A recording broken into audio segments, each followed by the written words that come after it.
Mic check, mic check. Doing a mic check. Anybody there? Need to make sure my mic sounds nice. Check one. A check one. Yeah. Yeah. Are you ready?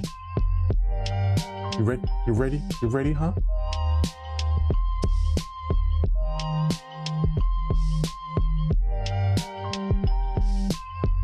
Oh yeah, I remember what I'm gonna do now. Yeah, if there's any chatters in the chat, chatters be chatting, let me know how the audio sounds. I need your input. I need y'all's input. Reconnect my YouTube. Twitch is good to go. I don't use Trovo, whatever the heck that is, and I don't use Kick. So we should be good. You know what I'm saying? Yeah, we should be good. We should be good. Juggernaut, baby. Nobody gets that reference unless you're a millennial. I mean, I have a lot of millennials in my chat, to be fair. But let's go ahead and get this thing going. You know what I mean? Why am I not able to see myself? Hold on. Let me make sure this is here. Okay, yeah, there it is. All right, cool. What is going on, guys? Philosopher here, and welcome back to Where's the Line? This is my weekly live stream where we talk about important topics. A lot of times it's gonna be social and political. Today, it's a bit of a slow period for me, not for politics. There's a lot to talk about that we could pick, but I just couldn't pick a specific one because I also had some other fun stuff to actually talk about too. I think it is incredibly important to talk about a lot. Here, I'll switch this for you. I think it's very important. Here, let me hide my face. There you go. I think it's important to talk about fun things as well. I had a chance to talk with actually Tech a little bit. I believe I think we talked about it. I saw it on Friday. I think we played. Did we play games since then? I don't know if we had a chance to talk actually. But yeah, so I did see Odyssey. We'll talk about that. We'll watch the trailer and then talk about that one. And then we're also going to talk about the Marvel Tokon beta that just came out. Talk a little bit about what that is. Watch the trailer, and then we'll play some of the beta before it ends. It ends today. And then we're going to get into our regularly scheduled Resident Evil 1 playthrough with Chris Redfield. If you don't recall, I have not beaten Resident Evil before. I was traumatized as a kid by playing that game and never got around to playing it again. I did play 3 and I think I beat it. We have not talked about Odyssey. Okay, cool. I think there's some cool stuff, and I not so much for movie reviews, but for game reviews, I want to have like specific topics in mind. Less so for fighting games. In terms of like story and stuff like that. Fighting games is sort of a different criteria that I need versus like an entertaining single player game or a good co-op game. Got smudges on my glasses and I can't stand it, man. It's on the inside. It's coming from the inside. The smudge is coming from the inside. Get it? To play on calling, people. Oh, you probably can't see it too well, but I have some metallic markers, and the Death Eater mask went off well yesterday. I went to my Harry Potter party. I started coloring it. I have these markers that are like metallic markers. Don't mind the Pokemon card, but they show up very well on objects. Even the white one is weird. It starts off almost clear on certain materials, and then it dries white. I don't like it as much as the silver one that I have here. Metallic pen. It doesn't actually say the name of the color on there, does it? Whatevs.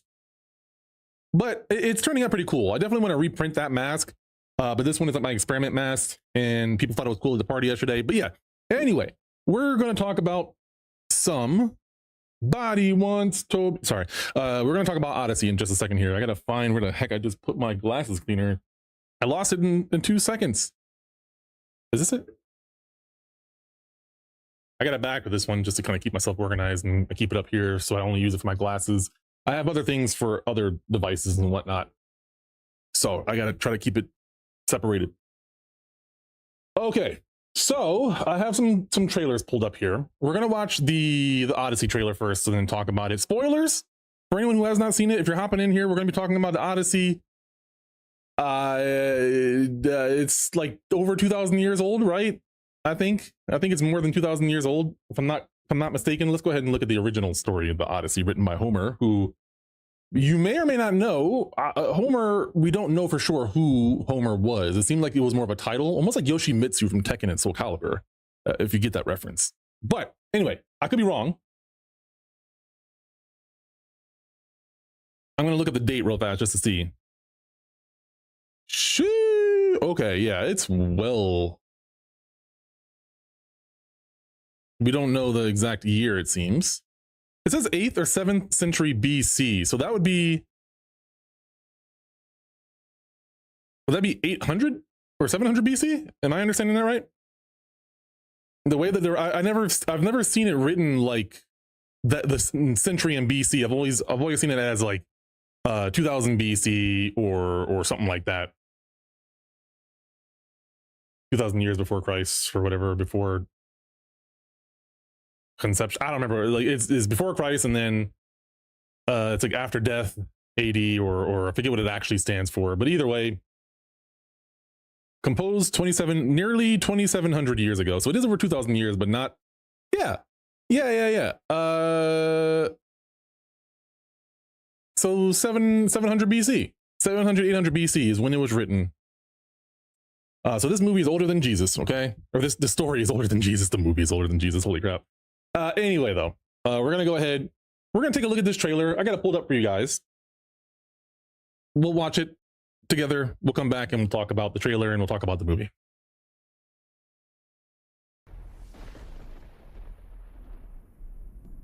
Odysseus.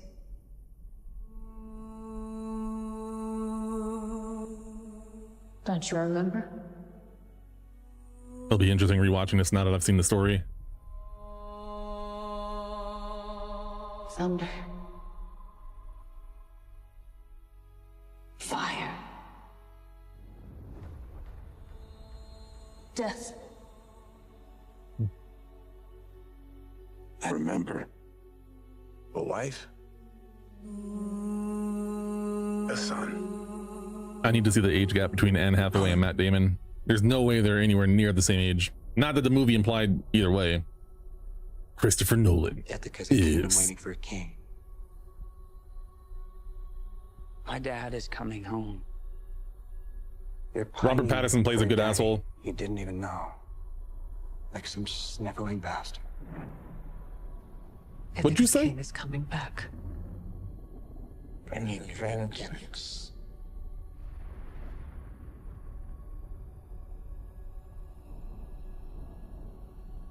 No, Matt Damon, not Robert Pattinson. Matt Bringing Damon. it all.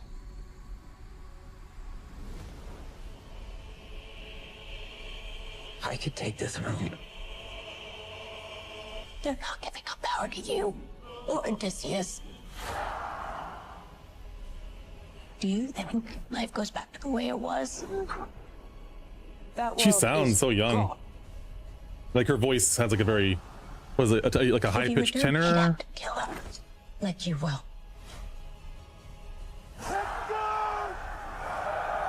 You gods don't speak in ways we understand. Who doesn't understand pain? Or blood? The gods told you. Then I defy the gods.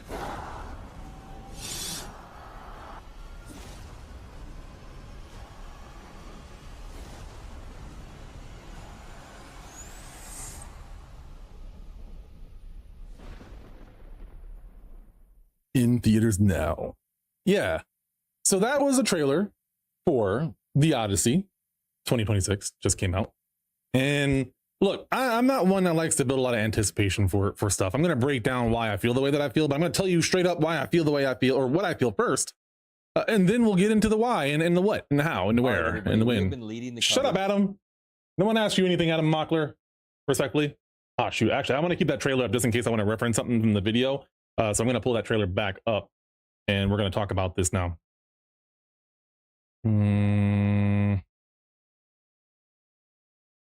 Yeah, so just in case I have any references I want to pull up, I'm going to pull up this other one too, the older one, because it shows damn, I can't think of his name. Not Atreus. The king guy, the spine master, the spine guy. I can't think of his name. They said it all the time in the movie now, and I can't remember it. They said it all the time in the movie, and I can't remember it now. What I meant to say. Anyway, so yeah, I want to see this movie again, right? So I'm going to tell you my feelings. Tack, I told you in the chat already, so you know my feelings on this. But I do think that this movie was a masterpiece. I think it was a very well-made, very entertaining, very engaging movie. The way that I felt when watching the Odyssey felt like how I felt watching something like Lord of the Rings or to an extent Harry Potter, where it's nothing like those movies. It's the sense of escape that I personally felt. And while I went to this movie with minimal expectations, right? Little to no expectations, no disappointment or apprehension. My wife got invited to go to the movie and invited me. And so I was like, why the hell not? Yeah, I'm hearing some controversy about it. I am curious. I do love finding out that people that I don't like are wrong, right? You know, there was a lot of controversy about Lupita Nyong'o being Helen of Troy. There was issue with Elliot Page playing a character in a movie. There was issue with not enough Greek people. There was a lot of different complaints and stuff. Whatever. We'll get back to those in a second. But yeah, I felt really engaged. I felt really not mentor. No, the king guy. The black helmet with the spine is who I'm thinking of. The king dude that gets killed by, I think, Helen of Troy or Helen of Troy's sister. The twin sister. I got a little bit lost with the twin sister and everything. Agamemnon. Thank you so much. Golly, that was bugging me. Agamemnon. That name is so, like, it's not a common name, but you hear that name throughout that movie, right? I thought the character looked cool. I didn't really care one way or the other about the character Agamemnon, but it was Helen of Troy's sister. Okay, but they never said what happened to the sister that I caught. Right. I thought they said that they killed her, actually. No, they said they killed the sister. But they said that before finding out what happened to Agamemnon. So I think we learned in opposite order. So I sort of was disconnected because I still was seeing the same person, right? Gesundheit.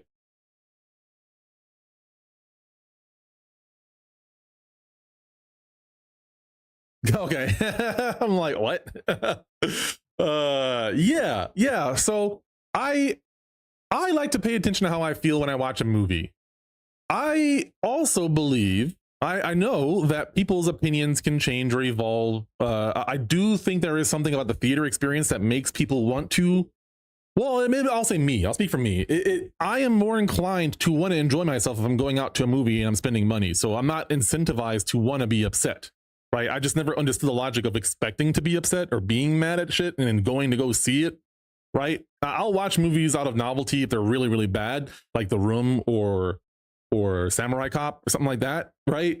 It's fun. It's engaging. It's entertaining. But yeah, I didn't really have any huge complaints about the movie. Yeah, I could nitpick it. I want to watch it again to see if I feel the same way.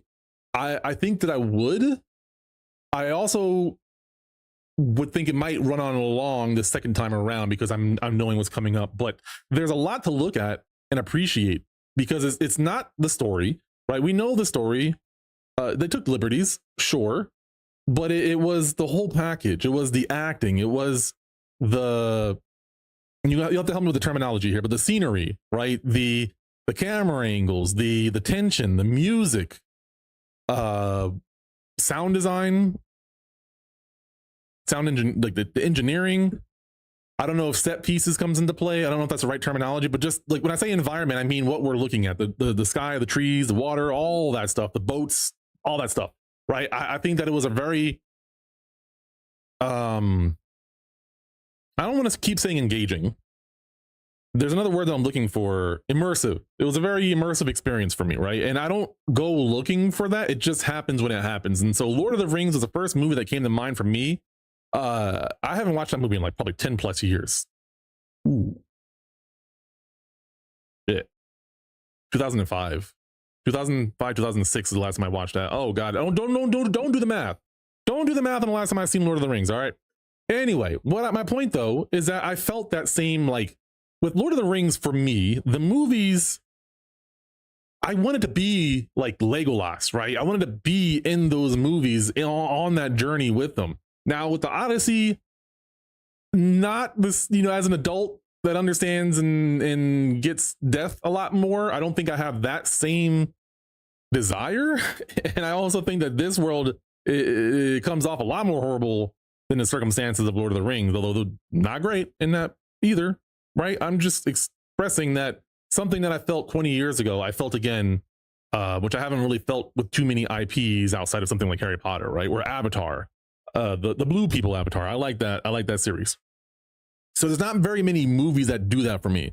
Superhero movies, I'm not burnt out from them, but it's more disconnected because I don't do the same immersion thing. I can't really explain it to you. It's an entertaining thing. I love comic book heroes, but it's not something that's super immersive. It's more like not voyeuristic, but it doesn't feel like I'm inside the experience. It feels like I'm an outsider looking in.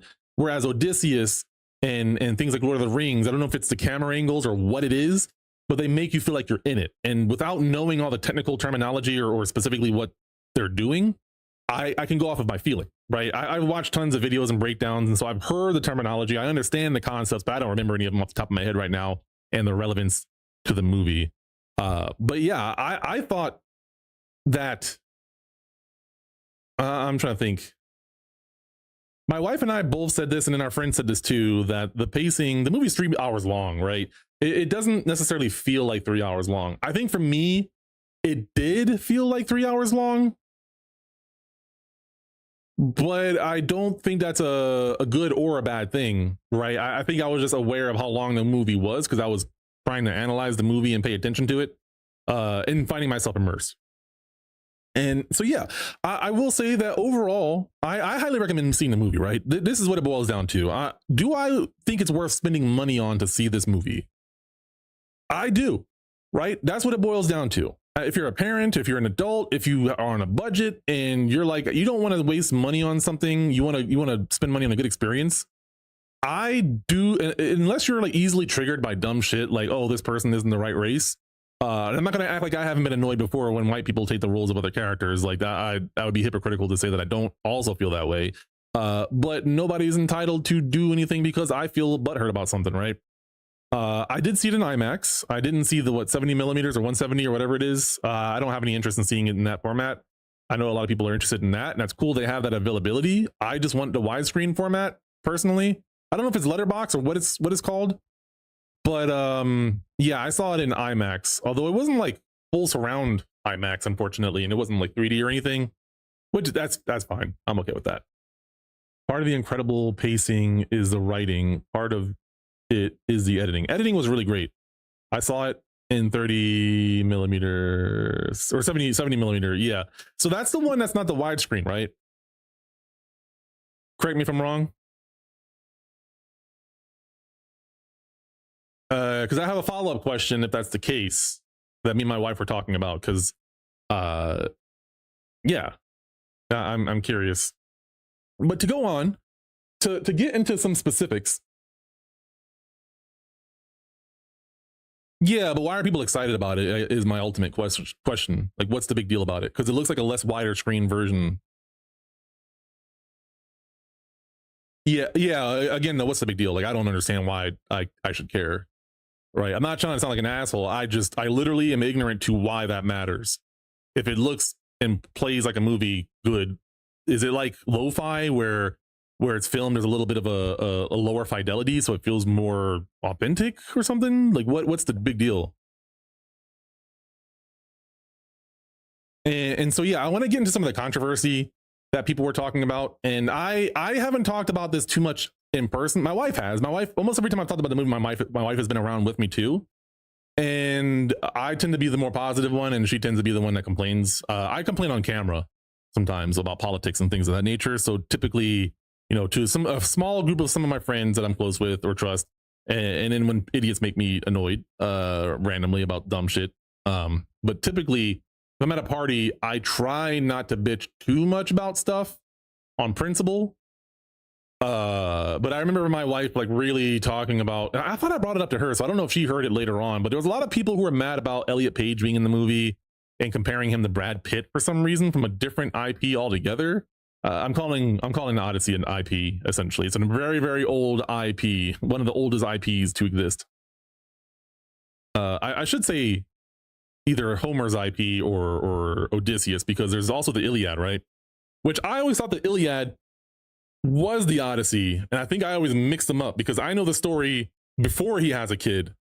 I've read that one in like high school or middle school.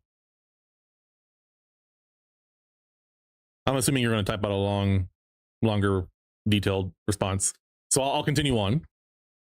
But yeah, so with Elliot Page, right, I think a lot of people already touched on this, so I'm not going to spend too much time on it. But just in case you missed all the controversy, people were mad about Elliot Page. Elliot Page is trans, transitioned from female to male, and he goes by he, him now. I've liked Elliot Page when they used to go by Ellen Page. Ellen Page? I think it was Ellen Page. Yeah, because it's very close to Elliot. I think it was something very close. So either way, I've been a huge fan of that person. They're also in a video game called Beyond Two Souls with Willem Dafoe in there as well as sort of a protagonist or anti-hero. And I've always liked that actor. And I remember seeing them transition between season 1 and season 2 or 2 and 3 of Umbrella Academy, which was a comic book that I actually read several times before the show ever came out. I didn't know there was a show, and I ended up reading it like a week before the show came out, just on pure coincidence. Maybe I saw an ad for it and just like subliminally wanted to read it again. I got it from a roommate years ago. So I've always been an Elliot Page fan, and if you followed my content, you know where I sit with trans topics right now. And to give you a very brief overview, it's just, unless they're hurting me, I don't care what they do. Right? I don't understand the big deal with a guy playing a girl character playing a guy character, a trans person playing whoever the hell. I don't get the big deal. It's a movie. It's based off of something that came out 2,700 years ago. We don't know who even wrote it originally. So nobody anywhere in the fucking world should be butthurt about any actor being in there portraying any sort of role. Like, it's fine to have criticism, but I'm sorry to cherry pick a group of people here, but when white men start talking about stuff they don't like, the priority of me caring is so low that it can't get any lower. You fool me once, you can't fool me again. Let me check the chat real fast. Let me see what you were saying.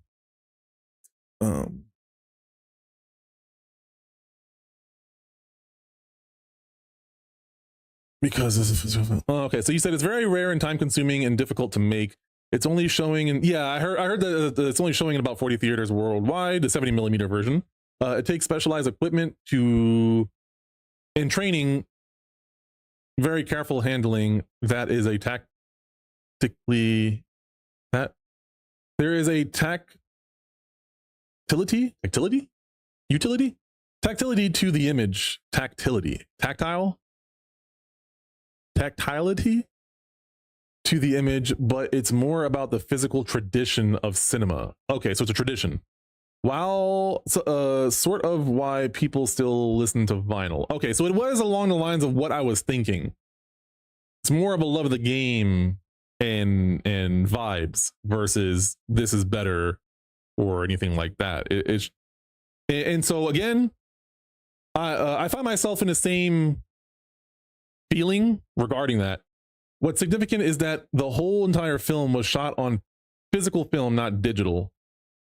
The physical 70mm copies were made directly from the master print that was physically spliced together. It's funny because I have some topics on this, and it's funny seeing how I feel about movies versus video games, because I literally had this talk yesterday about how video games are basically shifting to digital download only, and physical copies of games are going to no longer exist anymore. So that is very relevant to this. So we'll circle back to that in a second. He said, it's truly insane. It's truly an insane amount of work. The IMAX cinema they filmed it on. The IMAX camera they filmed it on was like 150 pounds, and it was loud as hell when it was running. Interesting. Yeah, so to my response to all of that, is, oh man, I want to preface what I'm going to say first. What I want to preface this with is I think it's cool that other people are excited about this. Period. Right? For me personally, I could not care less. And I think that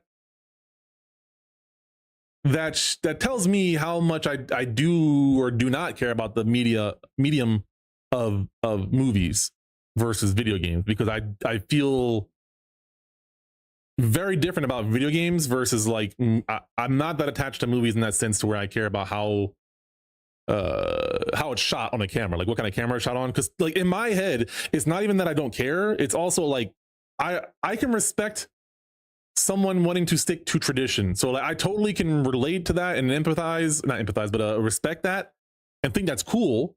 But as a consumer of movies and as somebody who's not really much of a film like buff or I like critiquing things, period, no matter what it is. If I'm getting into something, I want to understand it very well. So typically I'm going to understand things better than the average layman, but I'm also going to forget a lot of stuff too. Besides the point, my thinking goes beyond just I don't care. And it's like, that is I'm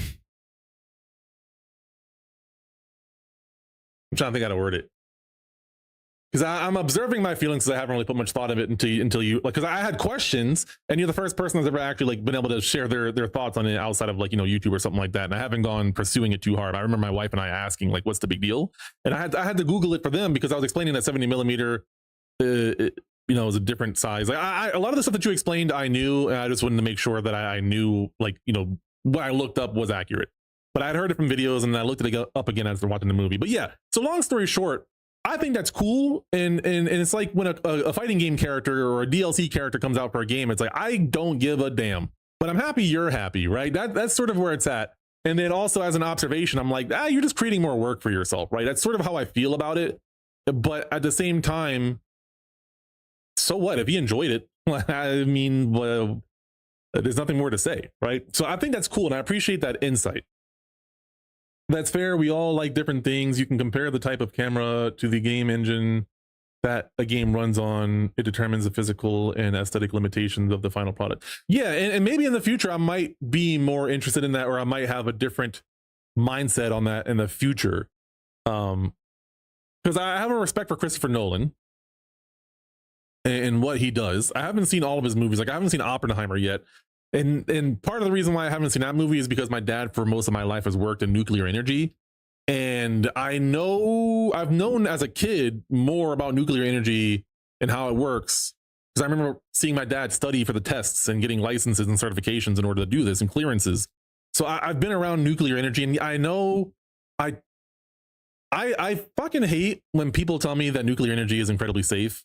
Like I know, I understand the process and how it's done. My dad has overseen that shit for years. I get it. But what the chances of it being low does not negate the impact of what nuclear power can do.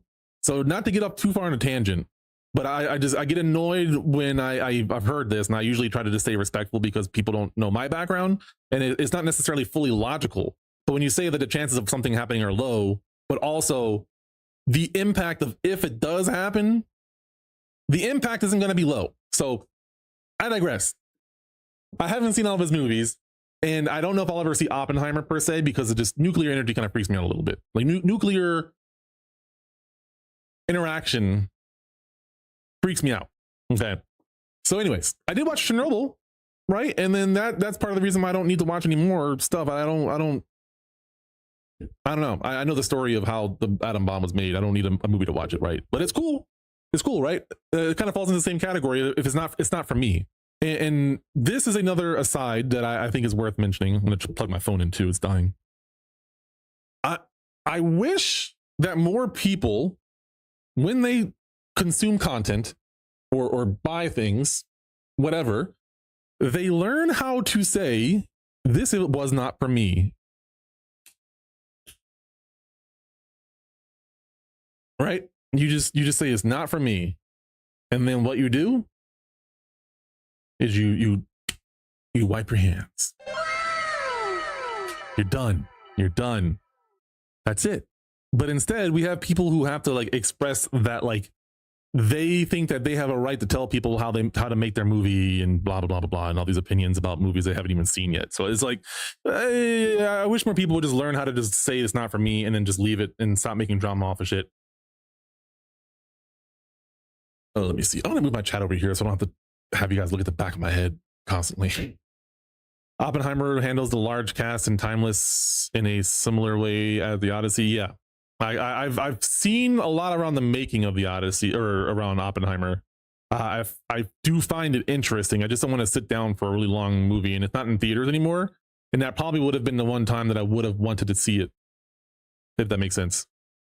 It's funny because I have some film snob habits, snob in quotation marks, film critic habits in terms of like I don't watch a lot of movies. Like I don't watch movies at home very often. And if I do, I'm not watching it in one sitting, and I'm probably just listening to it on my phone. I'm not watching the whole movie. Yeah, Oppenheimer was amazing in IMAX. I'm sure it was because it's Christopher Nolan, and it's a very epic story. Epic in the sense of impact, not epic in the sense of awesome. How we use awesome now. Semantics. I do think the choice of medium for a creative work does impact what message the creator is trying to tell. I agree with that. And that's why it makes sense for I want to say James Cameron, but it's not, is Christopher Nolan. Though James Cameron and Christopher Nolan, I'm not saying they're anything alike. They're just two directors that I really respect because of their process, right? And that is something that I do understand and can respect. And even if I don't understand the end product, to go back to what I was saying earlier, that's not for me. But it's great that people have the option, right?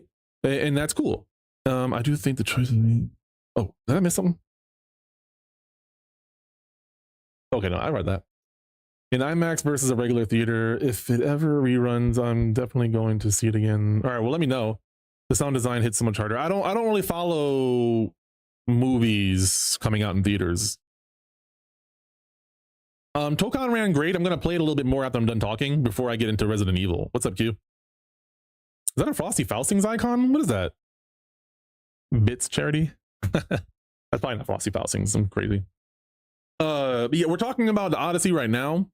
The short version is I enjoyed the movie a lot. A lot of the controversy I think was stupid, right? We touched on Elliot Page being in there. We were talking about the 70 millimeter. Avid reader, you'll hear me call him Tech, is a film buff, or not a film buff, a film major. Some old badge, gotcha. And so we're talking about some of the meat and potatoes of making films along this review of the movie. I'm definitely gonna be at Frosty though. When's the next Frosty? I would like to go. I want to apply to do commentary again. I haven't commentated Frosties in like 2 years, or whenever the pandemic was the last one that I did. The last one I went to, I think. But anyway, yeah. So I touched on the Elliot Page thing. I think I finished my thoughts on that one. The date's out. Nice. I'm guessing it's in January. Yeah, that makes sense. Yeah, the only other thing I'll say with Elliot Page is that his runtime was not very long, but god damn, his acting was great. I was a little bit bummed because I thought that the amount of what we saw of Elliot Page was going to be it, but without getting too much into spoilers, there is a scene where you do get to see Elliot Page again, and that performance was amazing. That was great. I mean, it's not like unique because all the actors were great, but I wanted to touch on that one because that was one of the most controversial topics was Elliot Page, and I think that whole controversy is stupid. So that's all I'll say on that one. I like Elliot Page. I always thought that Elliot Page was a great actor. I think I'm curious to know what your reasoning is. And it's a side topic a little bit, but you're one of the best people to talk to about this topic because, man, I still need to figure out how to articulate this topic. It's not fully relevant to the movie, but the movie invoked the same sensation that I don't know how to articulate yet about like I don't know if it's not cognitive dissonance, but it feels like something along those lines where like your perception of who somebody was, and when they change drastically from that, right? Even if you take away any sort of surgery, it's like if someone lost weight or gained a bunch of weight and it just looked physically different, a lot of times I feel like there's some sort of emotional or mental disconnect with your perception of what you're seeing versus what you're used to seeing or what you think you should be seeing. There's probably terminology for this. Yeah, no, I caught that part. I caught that, but I was just curious to know what about it, because I always thought Elliot Page was a great actor. Awkward. But yeah, again, preferences, like you were saying earlier. So yeah, that topic, stupid. The Lupita Nyong'o situation of her just being, you know, she's a beautiful woman. She's dark skinned. But if you're gonna sit here and get angry about a magical movie that isn't based on reality, and you're mad, like, I really feel like the people, again, I don't put a lot of stock into this because I think it was just rage baiters and people who don't know what they're saying, and they're just saying things to say them. Because like I know Ben Shapiro ate his words and had to say that the movie was good. That is one of the few times where when he talks, I don't lose more respect for him. He didn't gain any respect from me, right? I don't think that you get respect for doing the bare minimum of just acknowledging reality. I would say, yeah, he can be very flat in his delivery, but I feel like his emoting is very subtle. Yeah, let me see here. I don't know. I do admire him for his bravery as a person. Yeah, for sure. Because he chose to come out despite. Now, I think that this is a cool thing, right? From my perspective, I think this is, so what I'm going to say is obvious to me, but I'm going to talk about it anyway, because I think a lot of people, they like to do whataboutisms and such, and it'll make more sense in a second. But I appreciate the fact that you are not just being biased towards a trans actor because they're a trans actor, right? I never assumed that you'd be that way, but I think that other people do, right? And that's the point I'm trying to illustrate, is that there's a lot of times where people just assume things about a person and assume that they can't be rational about other people and that might identify in the same group, so to speak, right? And so for me, it's like I've always been a fan of Elliot Page, and I usually will go see things that they're in. Usually, well, let me correct that. If there's, because I'm so picky with watching movies, I don't usually go out of my way to seek them, even if there's an actor in it. But if I'm interested in that movie and I find out there is an actor in it that I do like, I'm more inclined to actually follow through and watch that, right? And Elliot Page is one of those actors on that list. There's a several random actors. I'm not saying anything about their talent. I just enjoy their presence and their performances, right? But to go back to my initial point, I'm just appreciating the obvious conclusion that you don't have to like an actor just because they're trans and whatnot, right? You can have criticisms, and I just wanted to take a pause to appreciate that. I'm trying to think what else was really big controversial issues other than Lupita Nyong'o and Elliot Page, and just general racism. Do y'all even know what Greek people look like? Because I don't think that we do know for sure. I say we as in civilization, like American civilization, because of all of the conquering and moving around and the R word and other things, we don't know for sure what Greeks looked like. So the fact that people are even getting bothered by that is weird to me, you know. To be fair to him, I've only seen him in the, oh really? You haven't seen Juno or Beyond Two Souls is a game, but it's great. It's made by the same people who I believe made Until Dawn. They also made Heavy Rain and Detroit Becoming Human.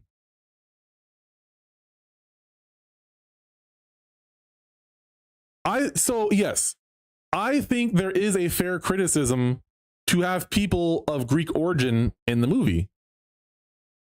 I also think that depending on who it is that's angry about Greek people getting, like, My problem isn't that people are mad about Greek people being in the movie or not being in the movie. My problem is with dumb white men who don't even know what Greek people look like, right? Conservative men, not people who are respectfully saying y'all should have Greek actors in there. And then also, if they're choosing to not watch the movie because of that, that's they're allowed to vote with their wallet, right?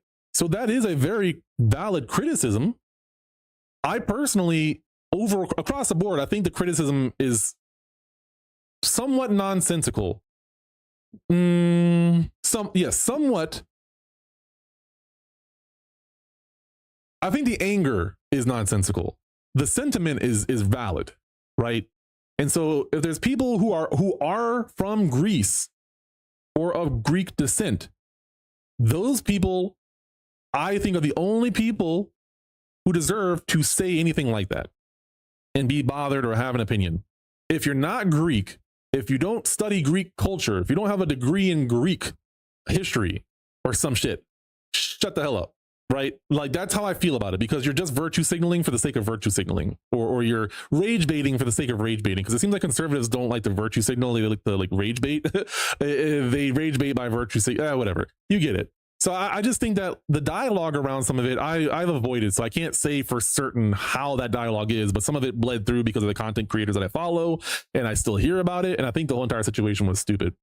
There's a valid criticism of the Odyssey, just as there is valid criticism of any yeah, right. Yeah, and I always struggle with trying to explain this, because I know I've gotten people mad at me before with video games, and there's this, I don't have a face to point to, or somebody to point to or refer to that's actually doing this. So a lot of this are just faceless people that I've heard about. It's like a secondhand information that I heard about on the internet. But it's things that I've heard people doing before. It's like when the Asian lady was in Star Wars, they got mad. When the black guy had a lightsaber in his hand, they got mad. When there was a black character as a main character in the show called The Acolyte for Star Wars, people got mad, blah, blah, blah, blah, blah, right? It's rinse and repeat. It happens all the time. So I'm just used to the rhetoric at this point, and I don't go searching for it, because why would I? It gets thrown at me usually because of the algorithms and whatnot.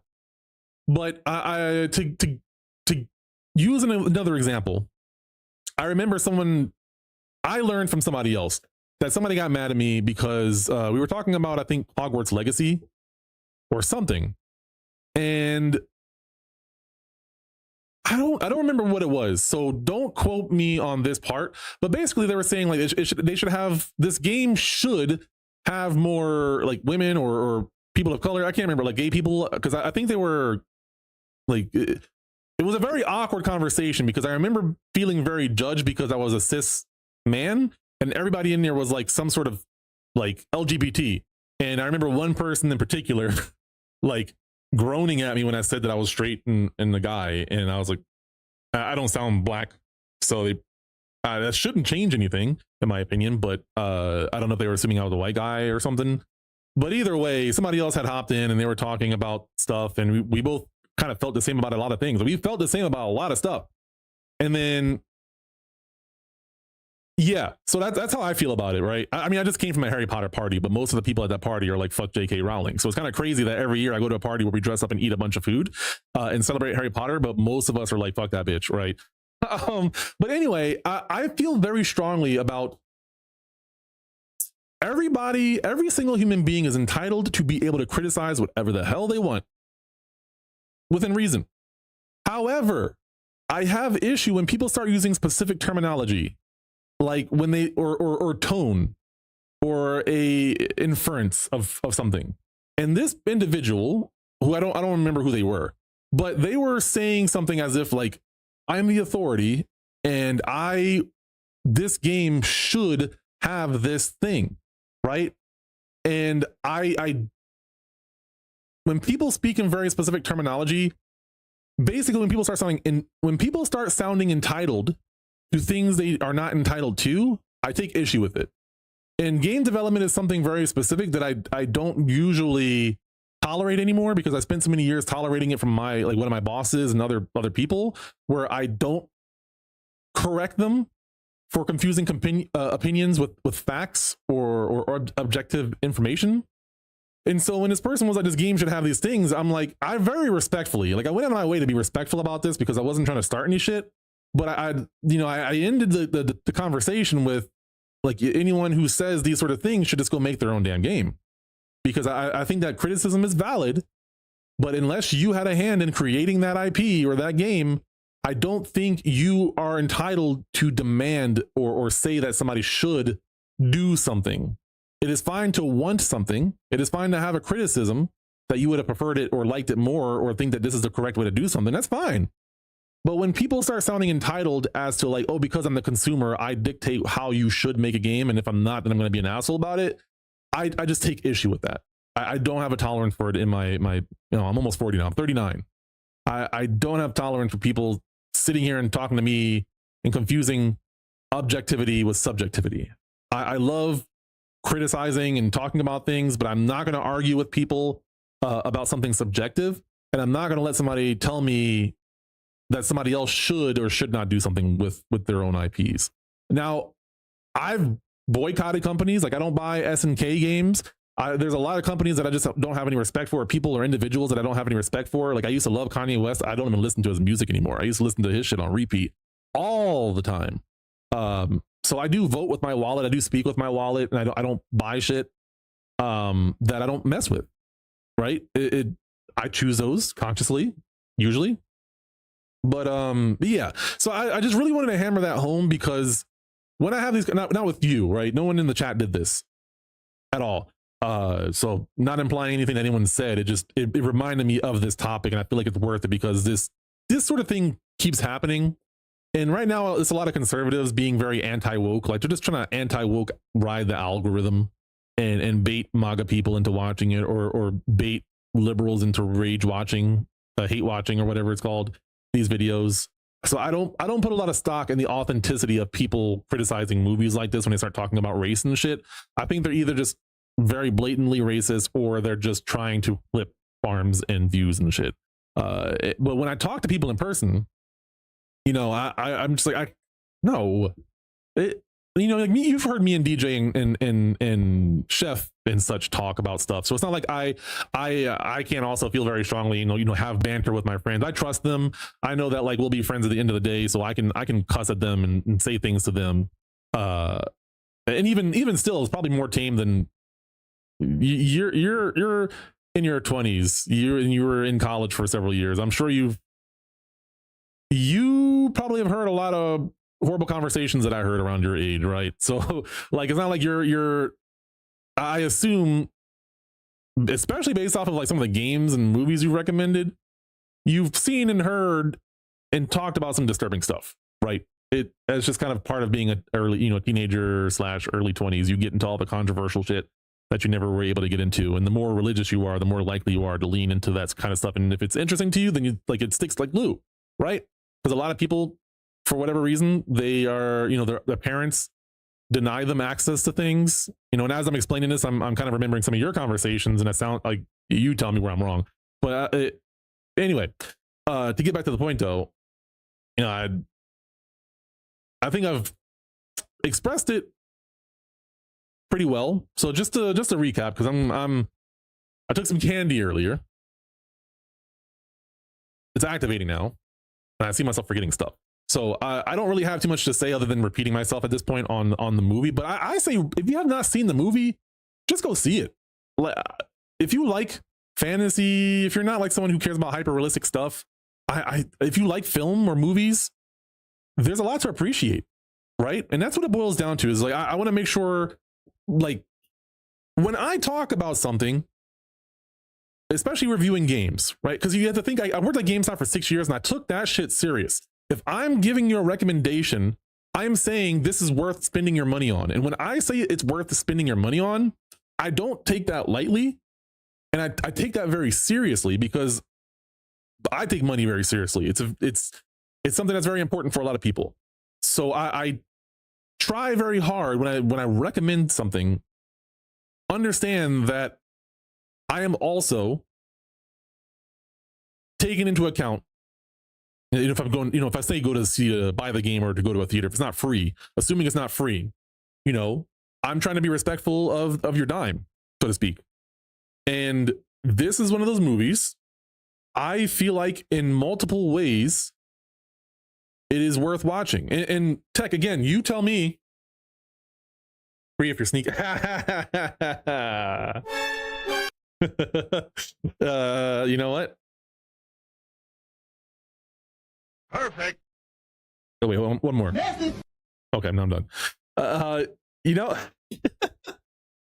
But yeah, I want to make sure that as I get more into reviewing things and talking about stuff, I miss this is a weird story or a weird tale. Working in Huntsville, Alabama at the GameStop in the something pavilion, I forgot. But I really valued sitting down, or not, standing up, having customers come in, and whether they're being parents buying something for somebody else or a friend or someone shopping for themselves, I want to make sure that I learn about the individual and really tailor what I know about it to the individual. Now, obviously, when you're doing a review, you can't do that at a specific level, but you can do that at a general level, talking about certain points. One of the things I always did, and I made sure to do this specifically with games that I liked a lot, and then did the opposite, did the same thing on the opposite end of the spectrum with games I did not like, right? And that is why you might like it and why you might not like it. And separating my opinion, like Metal Gear was one of the games I really practiced hard to be like, you might not like this game because it has long cutscenes and it has a lot of stealth, and so you have to be very patient and blah. Like, I could sit there and tear apart a game as to why you might not like it, of a game that I love to the point to where I have that shit on my wall multiple times. I got an exclusive GameStop poster from Metal Gear Solid Rising that you can't buy anywhere, right? I have shit you can't get. I have Raiden's sword from Metal Gear Rising. I have the exclusive Peace Walker PSP back there. I have a lithograph of Old Snake, Big Boss, and Raiden back there. I have a perler bead of Tokon from Metal Gear Solid 2 in the version where he's on the computer talking to Solid Snake on the tanker level. I am a huge Metal Gear Solid fan. I also have a movie style poster that I got from a fighting game tournament. I think I got it from Combo Breaker several years ago, like back in 2016 or something like that. But I would be the first person to tell you several reasons why you don't want to buy this game or why you might not like this game. It was a really fun practice for me. And anyways, I digress. I am just saying that for me, I also, the story that I wanted to bring in though, is that I think because of that standard, I was like a mini celebrity in Huntsville. And not in a cool way, but it was cool, I acknowledge, but it was annoying in practice, because if I go to the store, if I go to get food, somebody would recognize me and start asking me questions about games. And back then I was very like non-confrontational and didn't speak up for myself. So I would just do it all the time. And now people would just go to GameStop and buy games specifically for me, from me. If I wasn't there, they wouldn't go, right? I knew people who lived like 45 minutes away, like, maybe from Grand Rapids to where I live, a 45-minute drive, and they would be like, yo, are you working today? Right? Because they want to hear from me specifically about games, because they knew that they could trust me with their money and with their decisions, and that I would make sure I do the best that I could. And that brings me back to just general reviews, because I'm not the best movie buff, right? So it's not going to come from a place of expertise. I have a degree in game design, right? I haven't worked in the industry in a long time, but I've just been around it and studied it still. I try to keep up with it to some degree. So I know what I'm talking about with video games, and I love that medium very deeply, but I treat everything like that, right? And like I said earlier, I might not be the most knowledgeable person, but anything that I'm interested in, I do dive into it very deeply, and then just forget a lot about it. I forget a lot of things because I've learned so much about it and don't apply it, or it's a lot of things you might learn in school that I learn in a video, or I read on it one day and then I'll just forget it, or it might become relevant later on when I watch a movie several years later and it's like, oh yeah, I see that, like screen transitions or hard cuts or what was it, like a J cut? I forget what they call it, like the different terminology that I've learned over the years. And like, oh, I recognize that, right? Or I might use it in a YouTube video later on. So it's some of it becomes applicable, some of it doesn't. And long story short, I think what Tech was saying, and I mentioned this earlier, is that this year feels, I haven't been to the movie too much, but there's several movies that I want to actually see in theaters, which is very rare for my wife and I to both want to go see movies. I want to see The Backrooms. I think this was this year, but Iron Lung came out this year too, right? I don't think that was on your list. But Iron Lung came out this year. Am I wrong? Was that last year? Has it been a year since Iron Lung came out? Obsession, I want to see. Yeah, January. Right? That was this year. Project Hail Mary, I saw that movie. I want to see it again in theaters, honestly. I said Obsession already, so yeah, that one is good. Oh, damn. Does GameStop not let cashiers sit down? No. Yeah, well, not the one that I worked at. Oh, the Odyssey is definitely worth seeing in theaters. Yeah, the Odyssey is definitely worth seeing in theaters for sure. Apparently, the actual team making the game is pretty cool, but damn, putting money in JK's pockets. Oh, yeah. You were talking about Harry Potter or the Hogwarts Legacy game. Yeah. I was bouncing off of that earlier. Yeah, Iron Lung 2. Yep. I saw it like day 2 at AMC. Fun fact? Not a fun fact. Fact? Iron Lung for me has fallen into the category of, this makes sense in a second, Berserk, Requiem for a Dream, and Scorn, where I enjoyed the experience and I don't want to ever experience it ever again. Like I don't want to watch Little John in Requiem for a Dream saying what he's saying and seeing what I'm seeing or saw. I don't want to see a boat submarine full of blood and wait, what was the other one? What was the third one? Oh, Berserk as well. I'm never watching Berserk ever again. Like I don't care. I'm just not watching that one ever again. I'm not rewatching it. I'm not watching the continued part of it. What Griffin did at the end of that one season broke me. I was depressed for a week. So anyway, yeah, I would watch the Odyssey again though. That I would watch. And then not real quick, but as a aside, I'm going to be talking about Tokon, watching the trailer, and then getting into some of that in a little bit too. Unless there's any topics that anyone has or any videos that they want me to check out before we get into that. Because I got about an hour before I want to get into Resident Evil, or like a half an hour.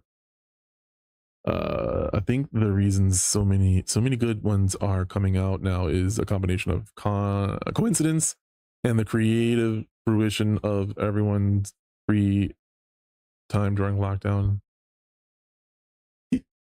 Yes, I agree. I think there's some other aspects too that are similar to your second point. I think that there is it's not just a creative fruition. I think that there were people who had a lot more time on their hands to take advantage of the creative fruition, but also take advantage of like the energy and time that they had, if they had some, right?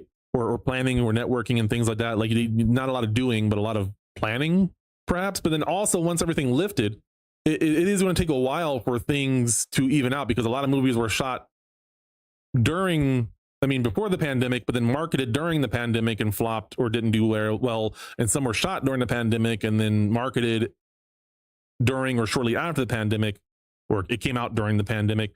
Those really flopped. And then all the money that people lost. And I think the confidence, as you said coincidence, but I also think that there was confidence to invest more money and time. I don't know the specifics though about like how the money moved and things of that nature, but I know enough about corporations and business to know that they would not want to spend more money until they knew that things were more guaranteed. They wouldn't take as many like crazy bets. But then once the economy got better ish, in terms of people being able to travel and do things more across the world, right? Because movies, sometimes it's not just national, it's kind of an international endeavor, or big corporations back it and such. So that still makes it kind of an international endeavor because it's different branches and contacts across the world.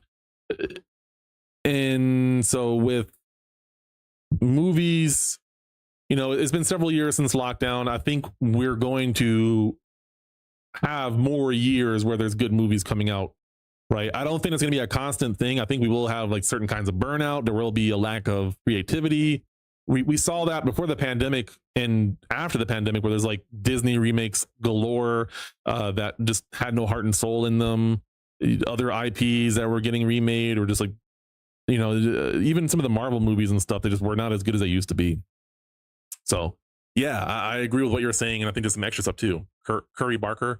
Oh yeah, the obsession thing is crazy. I didn't know that was a YouTuber, because I followed that guy, and the fact that he's the guy that created the movie, I have feelings on that, and I don't know what they are. Because I don't know if I say I like the content creator.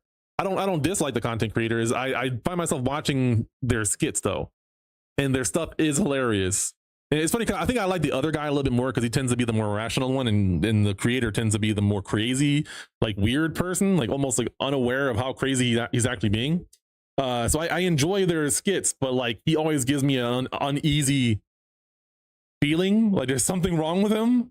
Like not the character, but the actual person playing that character. It's like, if you're making all this content, I feel like you have like something dark inside of you. So when you go and make a horror movie that does very, very well, I'm happy for him, but I'm also concerned for like his or other people's safety, that in like 10 more years or so, he's going to come out doing some really fucking weird shit. And I hope I'm totally wrong, and that never happens. But yeah, that's all I'll say on that. People are taking creative chances now, which yes. Yeah. I think that's with the confidence that I was talking about earlier, right? When things were less certain, during and after and leading up to the pandemic, people couldn't take risks like that. Like that would last for a while, or that could have a lasting impact, and you can go under, or your reputation can be just sullied forever if you don't have enough money to market yourself out of it. Yeah, they find some shit. Oh yeah, right. One of the other, I've called this out for several different like actors and things of that nature. I think I called out Kanye West, not on camera, but like I talked about him, like ever since his mom died. Kanye West's mother died getting plastic surgery that was paid for by Kanye West. So I had always thought for years that Kanye West is going off the deep end, because the one person who wasn't a yes man and wasn't an authoritative figure in Kanye West's life died. And not only did she die, his mother died directly as a result of his financial success, right? So without knowing anything about I've never watched any interviews on this topic. All I know is the mother died from plastic surgery, like from the leg or something, like something very benign. And I'm pretty certain that it was funded by Kanye West. So you can put some stuff together that this person went off the deep end partly because he basically, depending on his own morality or his own ethics and accountability, he killed his own mother, right? I'm not saying that literally or legally, but I'm saying how he feels to some extent. And I think that struggle is partly why he is where he is now. But I called that out. I called out, oh shit, what's that comedian's name that did some weird stuff? Not Bert Krishner, one of the other like heavy set comedians. What the hell's that guy's name? I'm gonna look up canceled comedians. No, not Cosby. He's white. Louis C.K. Yeah, this guy right here. So my wife used to listen to a lot of Louis C.K. Right? Oh shit. So this guy right here. Oh, he looks way older now. Holy crap. Wait, this is like his new stuff. And I used to hear his stand-up because my wife would play it. You know, she'd go to bed and like she might have it playing, or playing around the house or something like that. You never heard of Louis C.K.? Louis C.K.? Interesting. Yeah, he was a stand-up comedian. I think he had a TV show and some other stuff. And later it came out that he was doing weird stuff in front of women. Like, damn, so young. He was displaying things and playing with them in front of women. And when I would hear his stand-up comedy, I was like, this guy is disturbed. Like, he's gonna do some weird stuff, or he's gonna like get in trouble or kill him. I think I said he was gonna commit seppuku, right? Because like the way that he talks is very self-deprecating, and I can't help but psychoanalyze people. Like I'm not a psychologist or nothing, but like I can't turn it off. And when you're hearing his comedy blaring and hearing like disturbing stuff, it's like this guy is gonna have some weird stuff come out. And then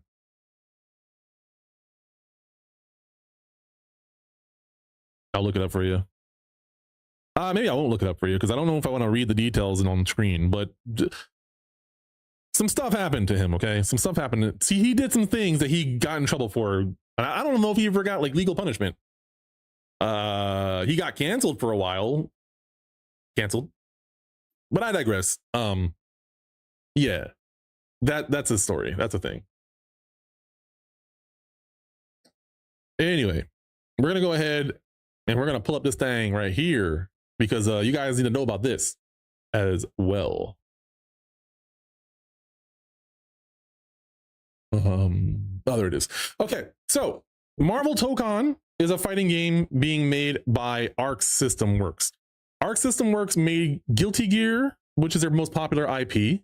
They also made DNF Duel, Grand Blue Fantasy, Blaze Blue Tag Battle, Cross Tag Battle, right? So they make anime style fighting games. And if you don't know anything about Marvel and fighting games, it is important to understand that Marvel holds a very, very, very near and dear place in a lot of old heads or a lot of fighting game players' hearts. Because Marvel versus Capcom, Capcom specifically made a lot of fighting games with the Marvel IP. Marvel versus Capcom is only one of the IPs, but the most probably or arguably the most beloved. There was also Street Fighter versus X-Men and some other games as well as examples, but Marvel versus Capcom was the one that transcended into mainstream for a lot of people. That and Street Fighter Third Strike were two really big fighting games that created a lot of crazy moments that like broke through to non-fighting game players knowing. And so I say all that to help you understand that Marvel has always been associated with Capcom. Capcom has historically been the only company to ever work with Marvel to make fighting games that were successful, like financially successful, right? If there are other Marvel fighting games that are out there that aren't made by Capcom, I don't know what they are, which means they probably aren't successful because we're not playing it at any of the fighting game tournaments that I've ever been to, majors and minors. So anyway, out of nowhere, it's been a dry spell. Without getting into all the details, there's technically 4 Marvel vs. Capcom games. A lot of people, there's only 3.5. Marvel vs. Capcom 3, aka Ultimate Marvel vs. Capcom 3, which is the game with all the DLC. It wasn't DLC back then; it was still like expansion packs, or whatever. But basically, that was a final version of the most up-to-date version of Marvel vs. Capcom. Ultimate UMVC 3 is what we called it. Then Marvel Infinite came out years later, and the game just was so bad that nobody played that game. It flopped hard. And I think that game killed the relationship between Marvel and Capcom. And up until that point, there had never been another Marvel fighting game ever. And people were really, really hoping for a Marvel game because Marvel and Capcom, there was a lot of issues because at the time of Marvel Infinite coming out, they couldn't use any X-Men characters because this was still before the whole merger with Disney and Fox. And the IP X-Men was owned by Fox Media, 20th Century Fox at the time. And so the most recent version, Capcom couldn't get access. They just legally were not allowed because Marvel didn't have access to that, right? They couldn't get those characters. They're owned by Fox and some Fantastic Four as well, which both Fantastic Four and X-Men are very, very, very, very, very, very prominent characters in Marvel vs. Capcom 1 through 3. Okay. So not having any X-Men, that means no Wolverine, no Magneto, no Cyclops, no Storm, no Gambit, no Iceman, no Cyclops, no Juggernaut, right? A lot of characters. I could keep going if I wanted to. Psylocke, right? Marrow, Silver Samurai, Red 13, Omega Red, right? A lot of characters. So anyway, I say to help you understand that this was a very huge announcement when we found out that a rising star in the fighting game developer community, right? They're basically a AAA studio, I would say, but they're smaller compared to Capcom and NetherRealm, who make Mortal Kombat. They put out this video at one of the big tournaments, and like it's almost like a documentary talking about how this happened and how Marvel reached out. Marvel reached out to Arc System Works to have them make their next fighting game. That's huge, right? And none of this is done with any sort of drama against Capcom. It feels very much like they're legally not allowed to say anything about Capcom, but are paying homage to the existence of Marvel being in fighting games, right? So without saying it specifically, I feel like they're paying homage. You know, the developers are talking and explaining how this even happened, while we're all still just in awe with the fact that there's a Marvel game coming out. So I say a lot to say that we're gonna watch this trailer, and this is Marvel fighting games in a way that had never been before. And I'm gonna play the beta for a little bit before we get into Resident Evil, but I want you guys to really understand the context before we watch this trailer and get into the game. So let's go ahead and see what the final trailer for the game looks like.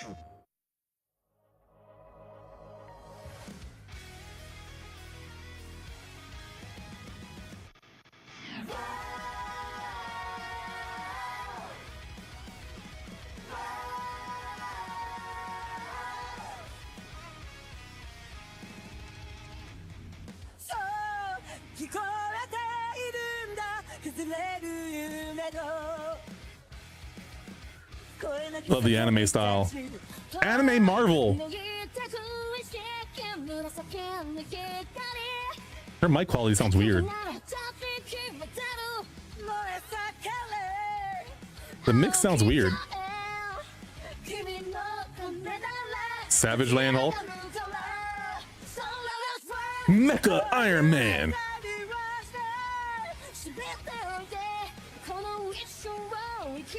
Why does it sound like they're singing live? Whatever. Green Goblin, yeah. Wolverine, badass. Danger, Stormblade, Deadpool, Loki, Robbie Reyes, Ghost Rider.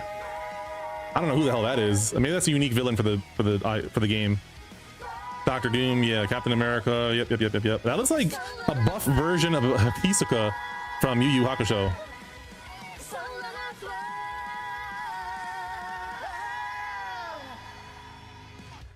I don't know if Daisuke, who the creative director of Guilty Gear, also does a lot of music. Like, Guilty Gear is a very rock inspired game. Like, all the characters actually have like some sort of rock and roll or music inspired names or move names and things of that nature. And he also makes all of his own music in the game. Like, he composes all of the music.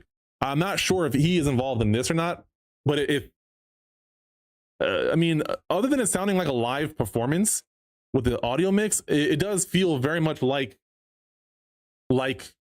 Daisuke. I think his name is Daisuke. But yeah, the animation looks great. So we're gonna go ahead and we're gonna boot this up for a little bit and play it. He said yes. Sorry, let me see if I missed anything that you said.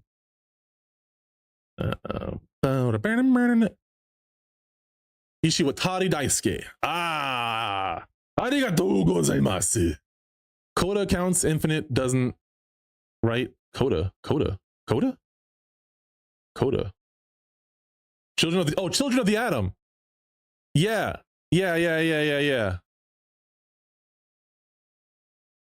I was like, what is Coda? I've never seen it written like that. This is bullshit blazing.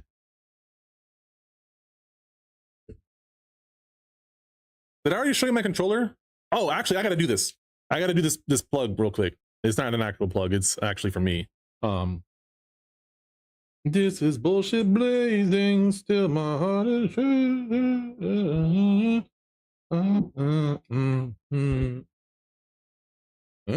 Nonde? Weird. Yeah. So anyway, this right here, nickname is the Ergonomicon, right? This is a controller. I took off the neck strap that I can have it sit like this, right? Yeah, I know. Me and my friend designed it. I know. Ah.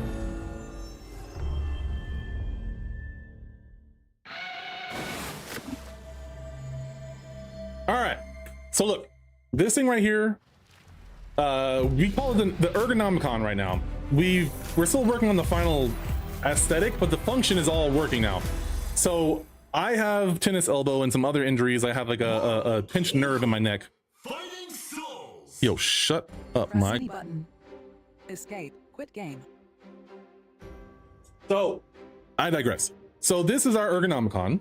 My buddy and I designed this. He did a lot of the work of designing it and then fabricating some of it, and then I finished. I got a 3D printer gifted to me, and so I finished some of the parts of my own. And so it can be played sitting up like this, right? It can sit in my lap. I have a strap, and it's good because I'm supposed to have better posture. So if you see me sitting for my profile here, I tend to sit like this naturally. Like I'll just my back is very flexible. Like I'll slouch just because it's comfortable and I'm like concentrating. I don't realize I'm doing it, but I need to be doing this, right? My neck no longer is straight. I have to force myself with exercises and physical therapy routines that I do every day in order to make it straighter again. So out of necessity of it hurting to play fighting games, my friend and I designed this, but it does also function like a regular hitbox as well. So I can set it on my desk and play, or set it on my lap and play. And then we're already working on a mixed box version, so instead of the directions, you can put the little these buttons, you can do WADs or the arrow keys. So it can be played open or closed if you need to practice good posture, right? And the neck strap is not meant to like hang, it keeps it upright so it doesn't fall off or anything, but your posture is supposed to keep it primarily upright and encourage proper posture. And then all the buttons are bigger because I'm 6'5", I'm tall as hell, okay? I can't have those small hitbox buttons that they typically put on them. They're 24 mil. I need 30 mil. These are 30 mil. 24 mils? No. I don't have it right now, but I have like a 24 mil around here somewhere because I have another hitbox that I have fabricated essentially. So we're going to be, yeah, it's ergonomicon because it used to look like a book or an accordion, but we've made some changes to fix angles that were a little bit harsh and actually hurt more than helped. So now we're looking at some other modular modifications. So like I can pop this piece out right here. Like I can kind of disassemble this thing fairly easily. Like it's easy to get into. This version is the prototype, so some of the ways that it's enclosed is not as structurally sound anymore because I've modified it so much, and certain parts have sort of broken, but technically became happy accidents that made the future design better, right? So this is the original, well, this is version 2. This is version 1. Right, so we've gone through a different iteration where this one was like drastically different, and I was like, this doesn't feel comfortable, where the jump buttons were up here, almost like I'm holding it this one was called the strangle box because my thumb would be up here. So the nickname for this one was a strangle box. That's version 1. But now the ergonomicon, it also opens. It has better angles. The thumb buttons just make more sense. My friend's not a fighting game player, so he took some liberties and made some ideas, and then I gave him some feedback along the way, and that's how we got into this one. And this version's like 2.5 because we've modified the original design with these like parts that stick up. You see how this one's two-toned right here because I ran out of filament and had to switch colors. I 3D printed this, by the way. This is all fully 3D printed, and all these little like different sections are modular, so you can put them in there. These are still wood because it's still a prototype, right? So we would 3D print this. These are like my start, select options, whatever. These are probably going to be touchpad buttons or like R3 and L3 for training tools. I don't have them wired right now, but the capability is totally there. I just didn't really need that to get it functioning. I wanted to get a functional controller. Now it functions. And yeah, so there's people that are already interested in getting a controller, which is why we're working on a mixed box design for other people. But it's nice because I made this for people who want to have better posture, who maybe their hands hurt when they're playing fighting games, they're a little bit older, and also you're bigger, so you don't want those tiny little buttons. And so we're super duper proud to finally be done with this. Like we finally finished this design. I'm play testing right now, right? So every time I'm playing on this thing or playing fighting games, I'm play testing, I'm working, right? Which I should actually put this in my expenses for my LLC now that I'm thinking about it. But let's go ahead. We got the game booted up now. Let's play some fighting games, y'all. Let me know if you have any questions. I'm gonna turn this camera off too. I'm gonna turn my fancy camera off.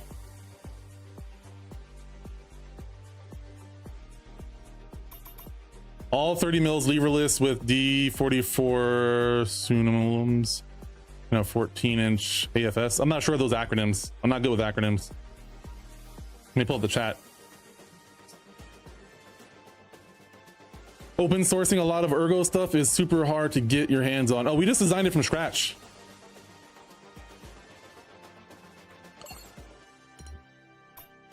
Episode? I'm actually just gonna play it open for now. So we are gonna do ranked.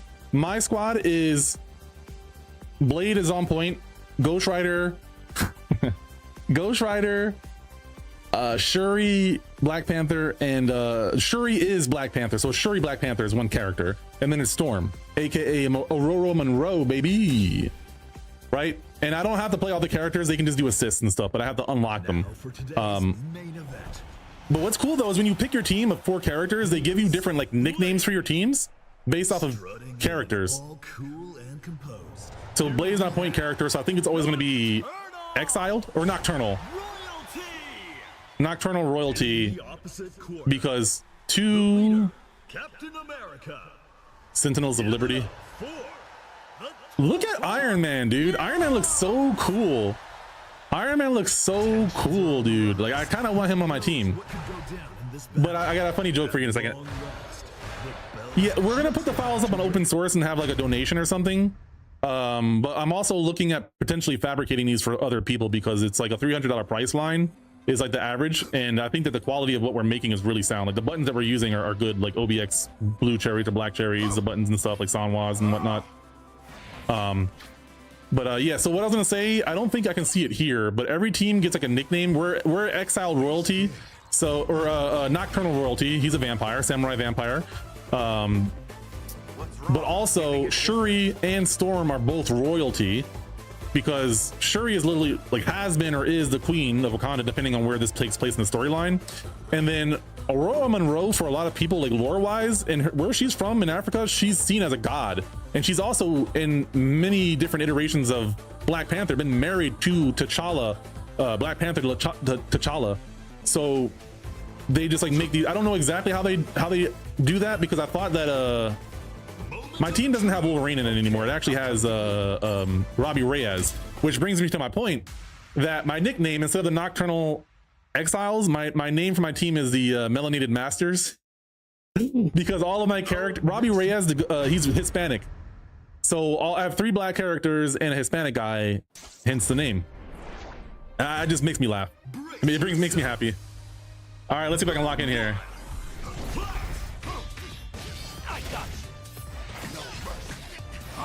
Damn, I want to see if I can hit that somehow.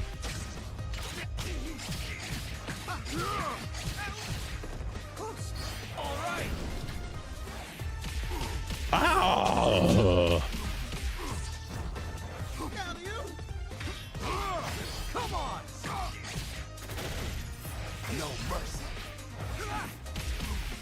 Oh damn, I missed.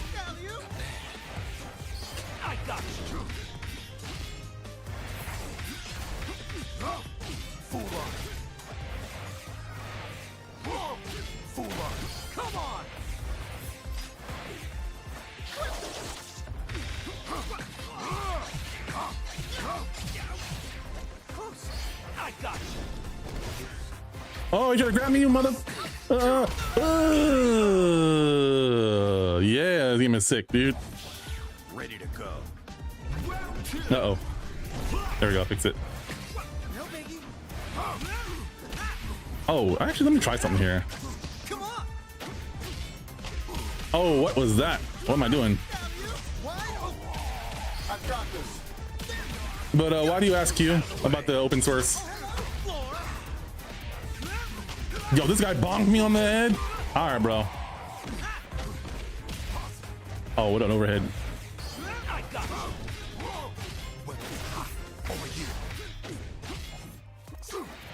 Oh, I can do that. Oh, damn. I think he like shipped a lot of damage. This music is kind of nice. I like that bass.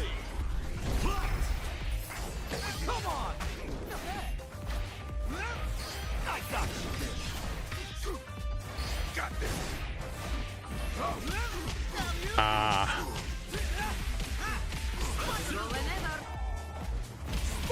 Oh, damn. I matched and got body for it.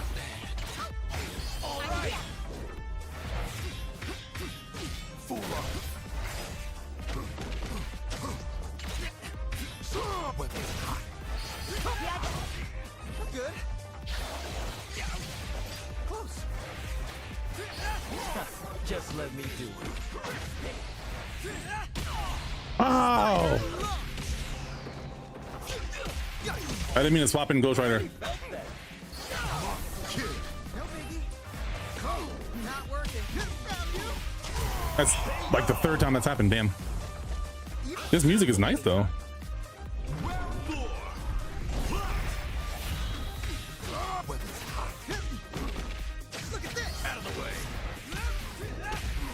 Damn. He caught me running. Trying to lock it in, but lock it in. Damn, that's all full. That's all real. Nice grab. I gotta use my projectiles more. I'm dead. Good shit. Ah. I'll just let the rank up too. I'll try to get diamond. This is the last day of the beta, so I wanted to get some time in this game. All right, let's loosen up. I didn't really warm up, but I played earlier today, so I warmed up off stream.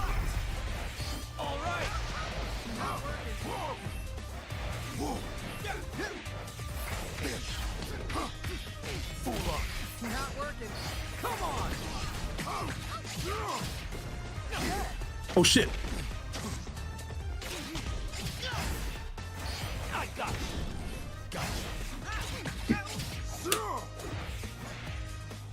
Ooh. I'm out of needles. Damn. Damn. Ah.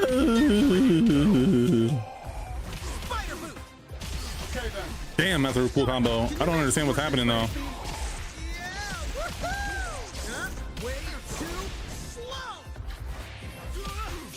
He bombed me on the head. I got you, fool. Got you. Not working.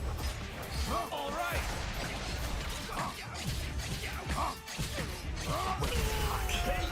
Weapons hot.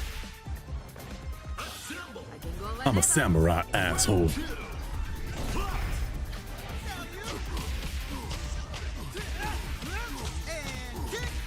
I'm here. I've got this. Damn it.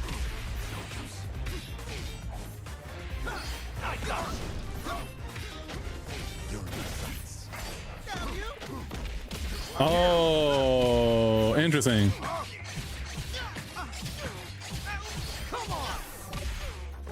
No, I fat fingered it again. No. Not working. Okay then. What? Why didn't I switch?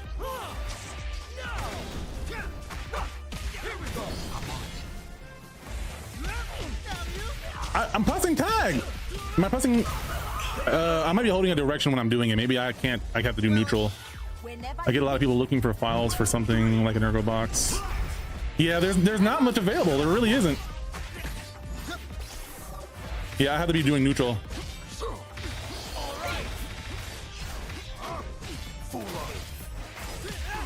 Ah, okay. So I gotta aim that manually, and I don't know how to.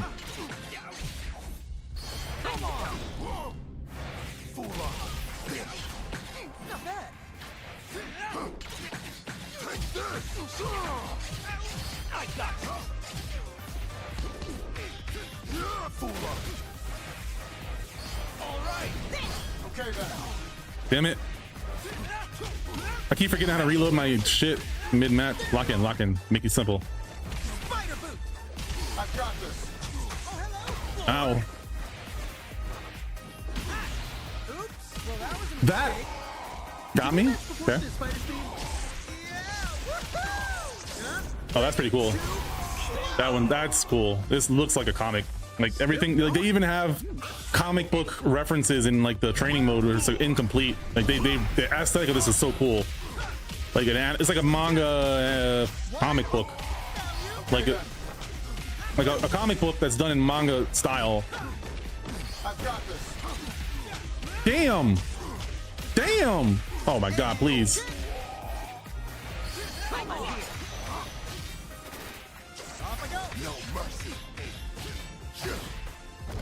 Why did I not do anything better than that?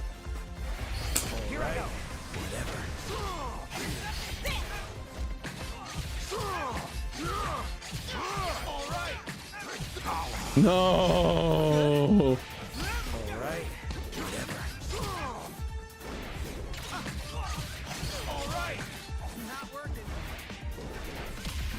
Damn it. Ah. Blah. Winner, player one. Yeah, my buddy and I were like, we don't want to necessarily get rich off of this, but we want to figure out how to do this tastefully, because I originally built this just for me, and then we were like, well, this is actually, like, the more I built it and showed it to other people, the more like I kind of want something like that. Wait, who's on YouTube? Why can't I see the YouTube chat? That's weird. It says one, but I don't know what that means.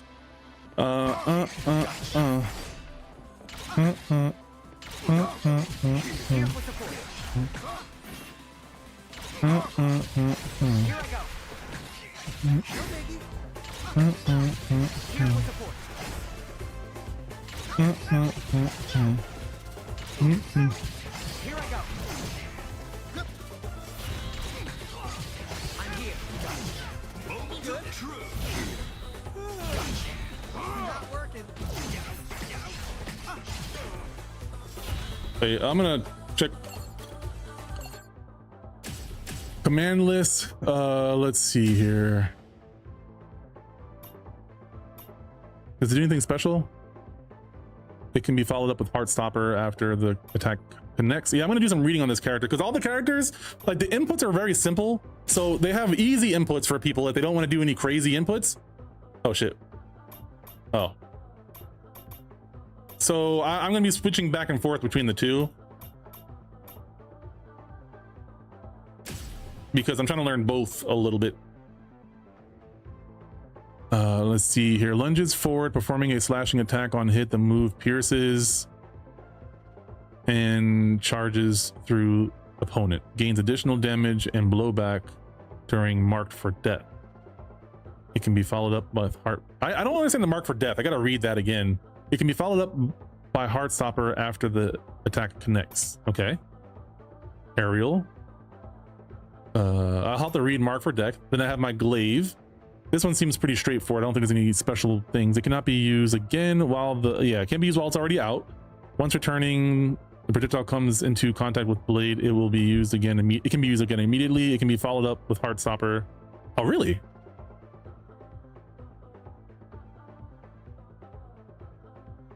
Acronym soup. Oh god. Bruh. Bloodlust. Oh. Then there's Muramasa Moon, which I do the easy input for that. I'm doing the easy inputs for all these boys.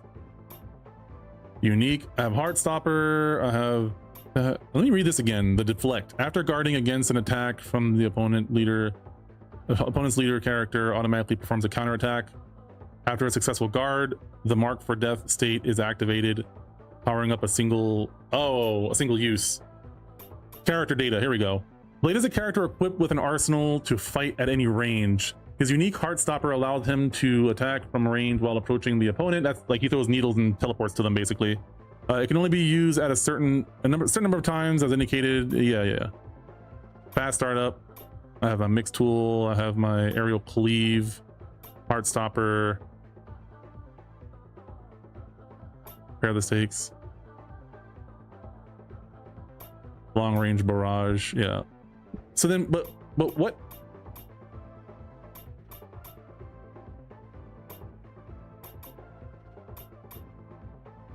Does it explain what that actually does somewhere?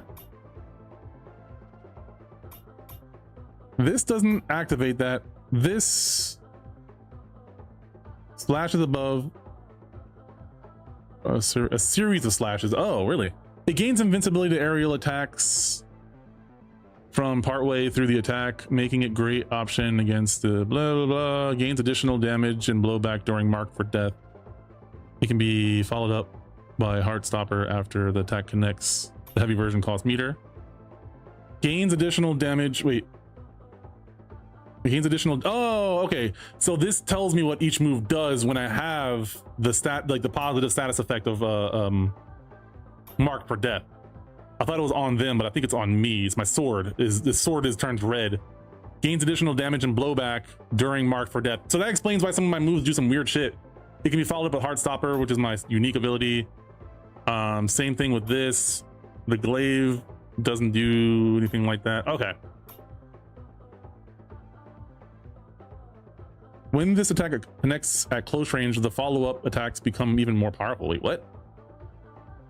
Oh, so it works like a projectile, but I've always used it close range. Interesting. Can I aim it? And then I have marked for death for the next 2 skills. I see. So this move, does grab give me marked for death? No. Not working.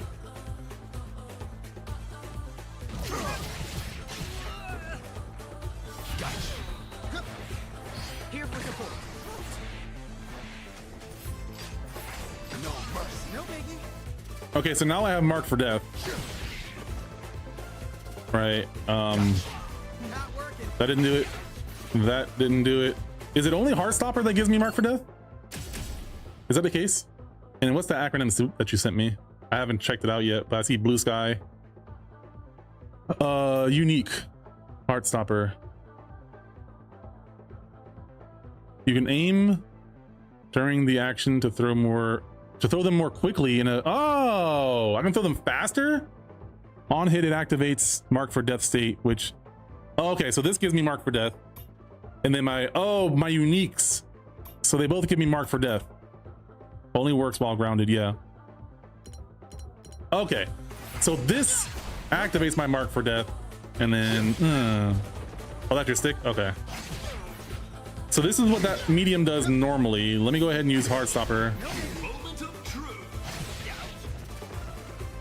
Oh, I think I can. Fighting, remember? Shut up.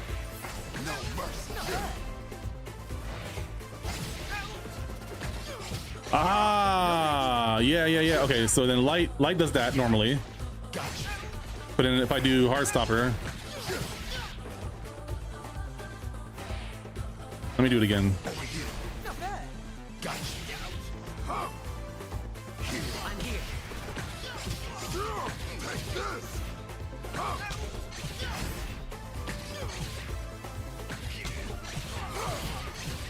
Good. Here for support.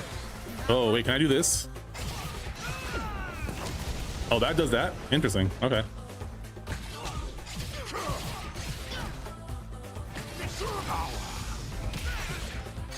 This game is so cool. I don't even know what the hell I'm doing right now.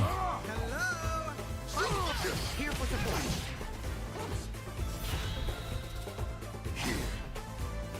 Here I go.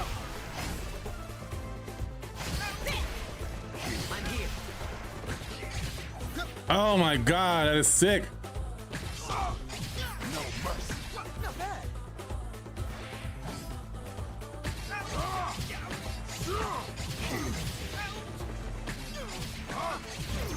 Out of the shadows.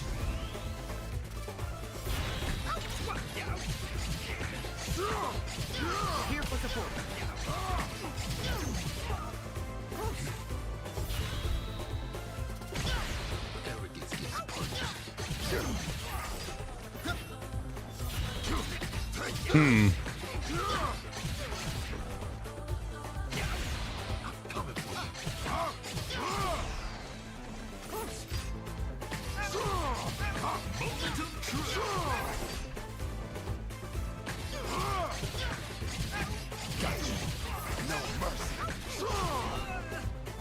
Crazy. What the hell? Oh my god, it went away. Right as I was about to accept the match. Son of a bitch. I'm gonna practice my anti-airs. One of the cool things about this is that they have training presets, and so I'm just gonna practice my anti-airs a bunch. No, it has to be that one. Wait, can I do the shortcut? Oh, I don't think I can do the shortcut. Okay, that's fine. Damn. Crap. No. Damn. Bitch.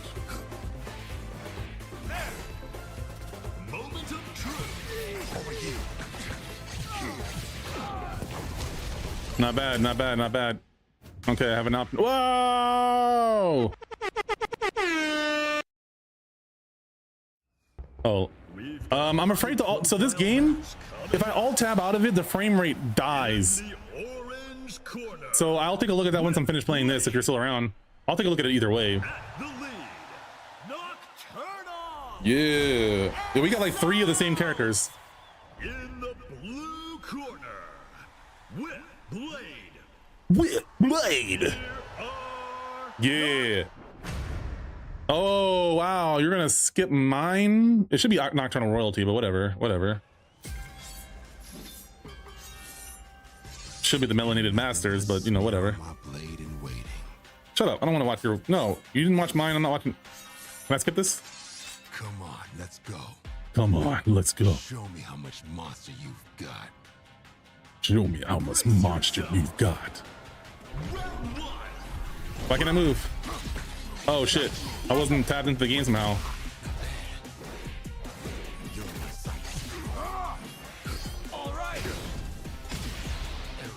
This guy 2H me. Where was I?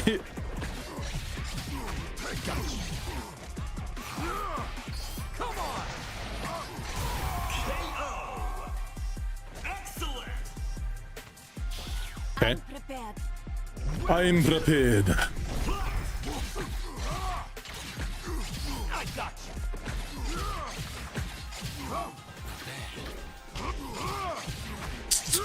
Drop my shit. Come on, get it together, bruh.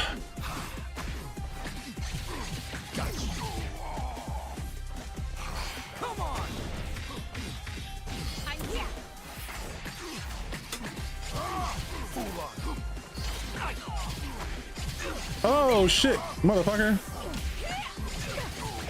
I'm dead. Oh no, he could have killed me. He didn't use a super. I should have did a higher level.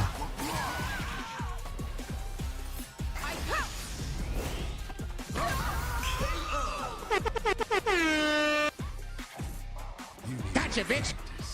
Whenever. Round 3.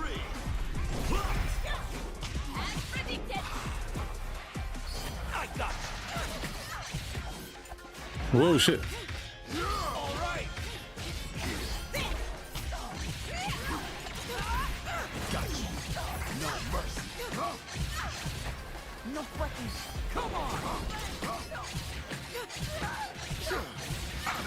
No.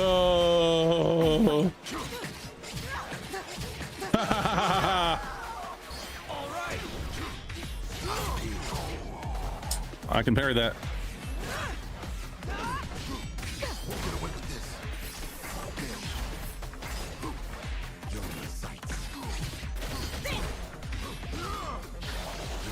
Come on.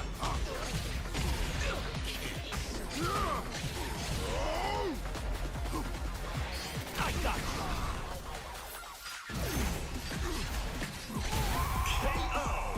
Gotcha, bitch. Gotcha. Gotcha.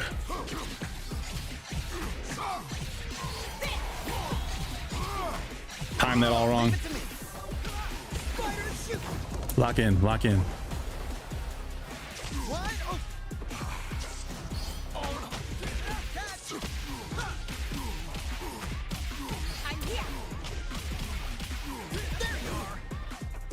Let's go.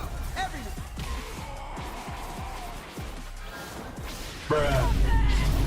I'm dead. I'm famously responsible for your bruises. Perfect. Perfect. Okay. Anytime.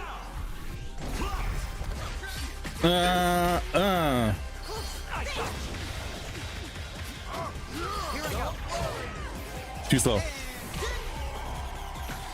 Damn, that was real. I couldn't. I tried the chicken block.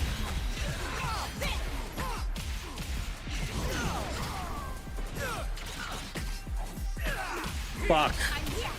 I move whips. I gotta do my other route. Like, there's better routes I can do that are more consistent.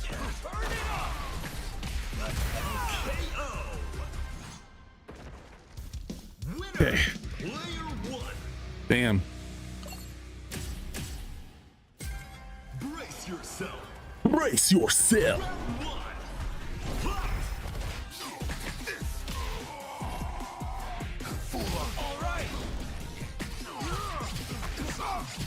Oh man, I messed up bad. So he has Shuri on point, is that right? Damn, he did double. Perfect. I'm ready. Round two. Here I go. All right. No mercy.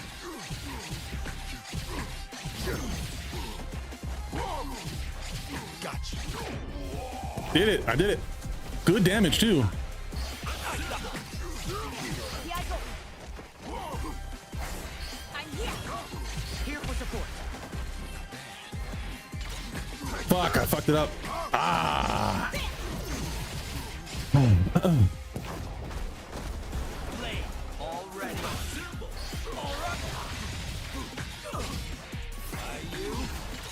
Fuck. That was a good fake out. I'm here. I'm dead.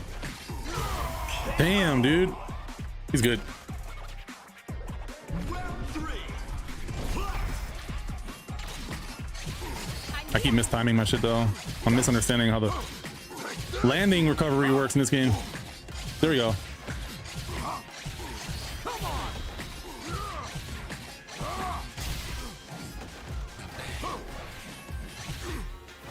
I go. I got I made him block. Ah, damn it. Damn, dude. Oh, terrible. Well played. Well played. player one. Here down. Shut up, game. Somebody asked you. I've got a We've got a high pro. the game is very, very not on rails. Like, if you use the system, it's very easy, but like for some reason I'm very not inclined to just use what I already have. Let me see something here. I'm here. Okay, that doesn't work that way. Let me reset that. Yeah, see the air dash. What the heck? Ah. Mmm. I'm here. Now. I keep fat fingering that button. My button is way too sensitive. I have like a very cheap button that I need to replace if I can find higher resistance switch in there. It's not a mechanical switch like my other buttons. It's just like a throwaway one that I found. Although maybe one of these other buttons.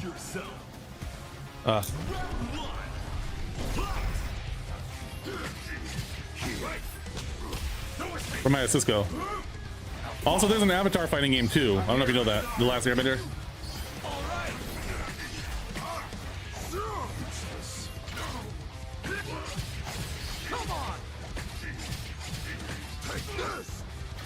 Ah. This guy is just trolling right now. I can tell he's about to do some saucy shit. I can go in. He's like, okay, now I got magic. Now I can go online. Wow.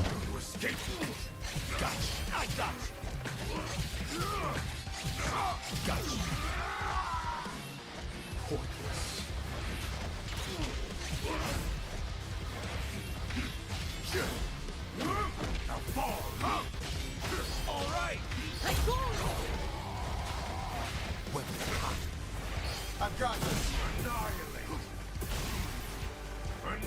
Okay then. Damage check. Over here. I got you. That won't work. Here. Annihilate.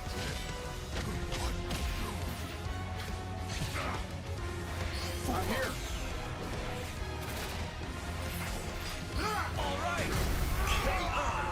How is he getting hit while he's blocking though? It looks like he's walking backwards. It's all over for you. It's all for you. What? I was grabbing. See, he's about to do some crazy shit. I knew it. Immediately into the assemble. Well, I don't know if we. It does a lot of damage, so who cares, I suppose. But I've got to get my other characters out on the screen because now he has all of his characters unlocked. He can come back very easily. But this, god damn, dude. There is no resisting. All right. I got this. Annihilate. Come on. Annihilate. None can touch me. Perish. Right. All right. I fucked up. Can I don't think I can do that on block. Okay. I got Shuri unlocked. It's gotta be light. All right.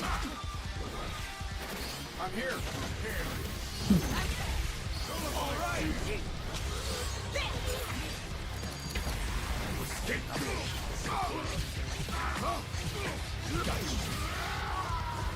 Take this.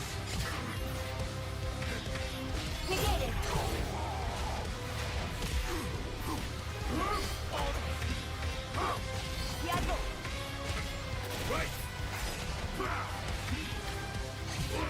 I got you. Come on. I'm here.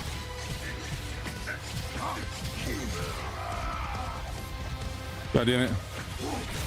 Ah, blah, blah, blah, blah, blah. This guy isn't fighting back. He's not even trying right now. I'm not sure what he's doing because I see he has the sauce. I know he has it.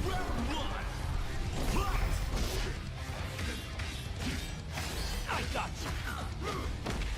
What is up? Run for cover. Got you. All right. Take this. What? Shit. I got you. I wonder if I can. I have ideas. Oh, I can.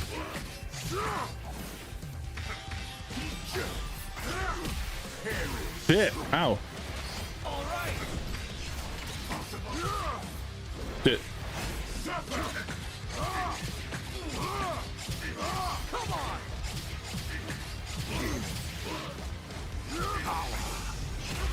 Yeah. Come on, bub. Skip. I got you. I don't have any more needles.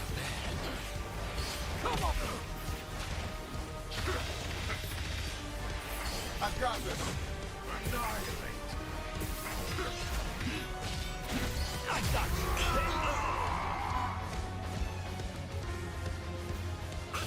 Backup on standby. Round 3. Fight. Suffer. Right. No mercy. Damn it. Come on. Right. Over here. What impudence? Over here. Take this.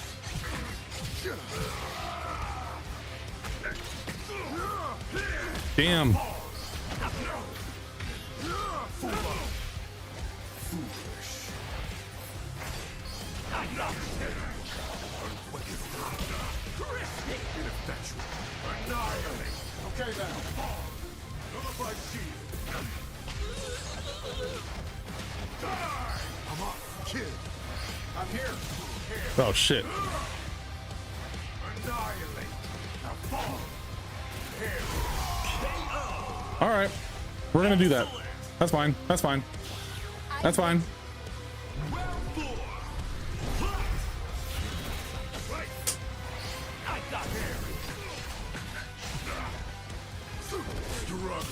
I gotta look for the white flash. Look for the white flash. That's when I can press my buttons.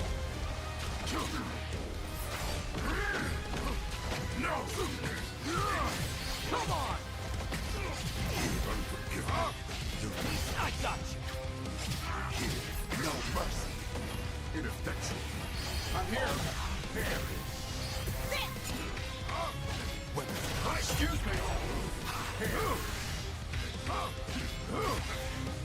No. I got you. Annihilate. No. Okay then. All right. Yeah, I'm starting to get the pressure. I got like the sequences are starting to blick execution wise. Player 2. Yeah. All I do is win. Calm down. Just one win. Just one win. I'm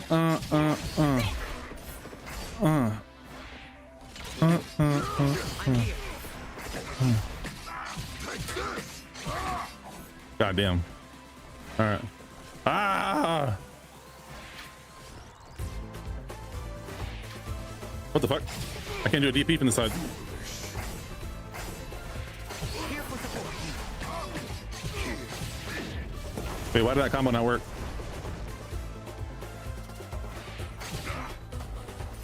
Reload. Oh, fuck.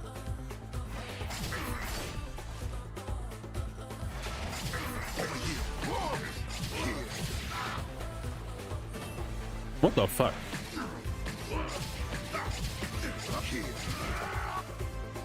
I don't understand it. Whoa. I'm here. Moment of truth. This game is pretty hype. We had a little party last night where I got to, what the heck?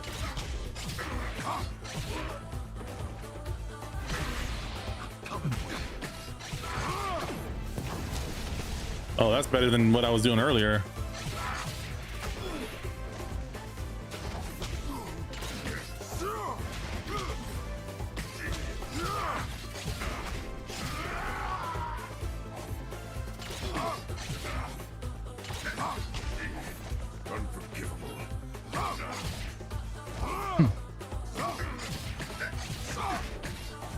Wait, what? Can I reverse beat?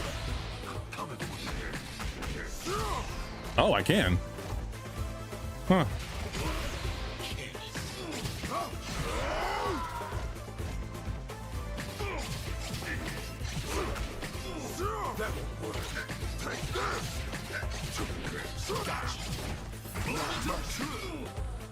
Damn, dude. Oh my god, this game is so cool.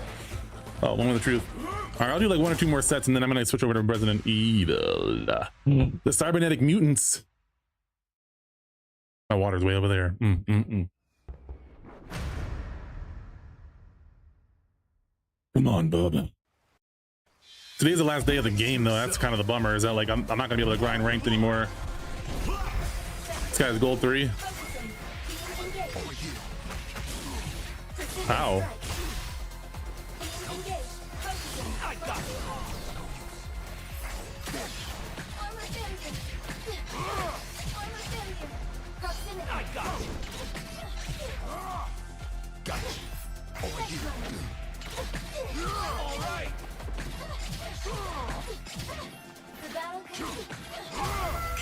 Save my meter. Screw it.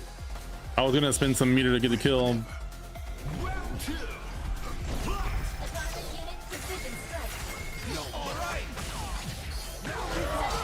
Well, I don't know what happened.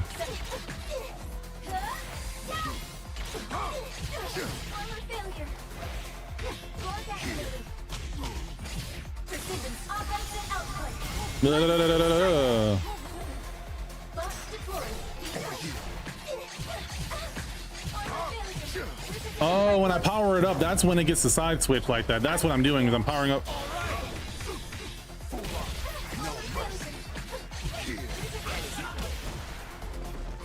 No! Why was he just walking forward like that? Are these bots? Get ready, I'm ending this.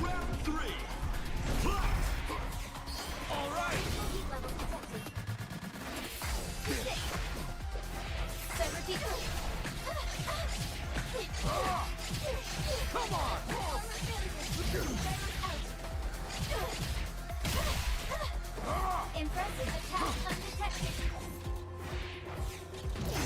17 engaged. Here for support. Damn. Autonomous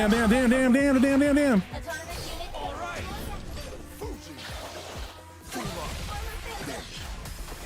Impressive data. I got it.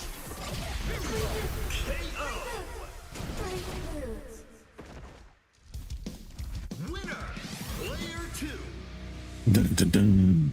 The melanated masters, baby. Brace yourself. Round one. I got it. Recovered. Activated. There. Engaged. Ow. Autonomous unit go. Precision by force. All right. Proximity. Assist. Armor failure. Recovered. Autonomous unit. I got it. Force activated. Defense mode. Box deployed. Ah. I got it.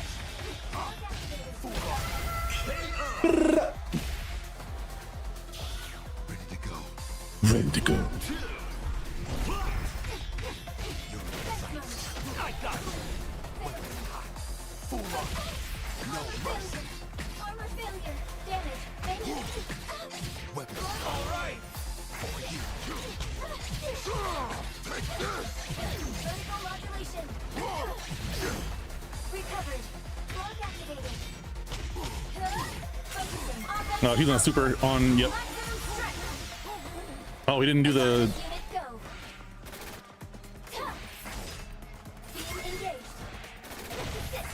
Being engaged. I got it. Precision strike. Sever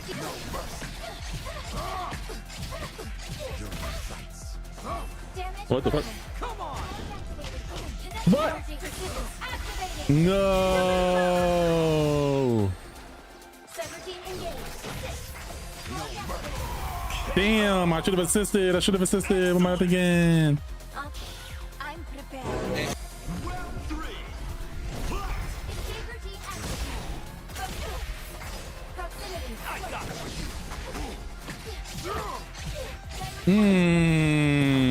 Yeah, get that bonus, baby. All right.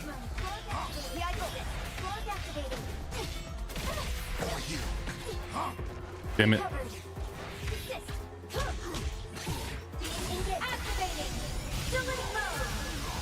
Ow. Autonomous unit go. Come on. Damage planner. Focusing. Proximity. I got it.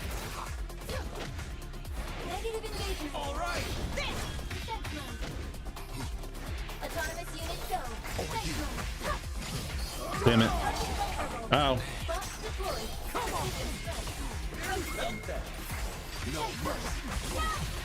Oh shit. He found out. He's like the first person to ever punish that shit. I got it.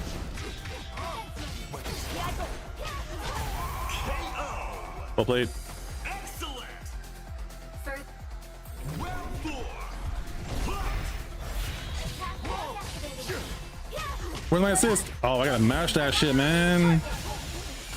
I don't want to mash. 17 engaged. I got it. Shit. 17 engaged. Autonomous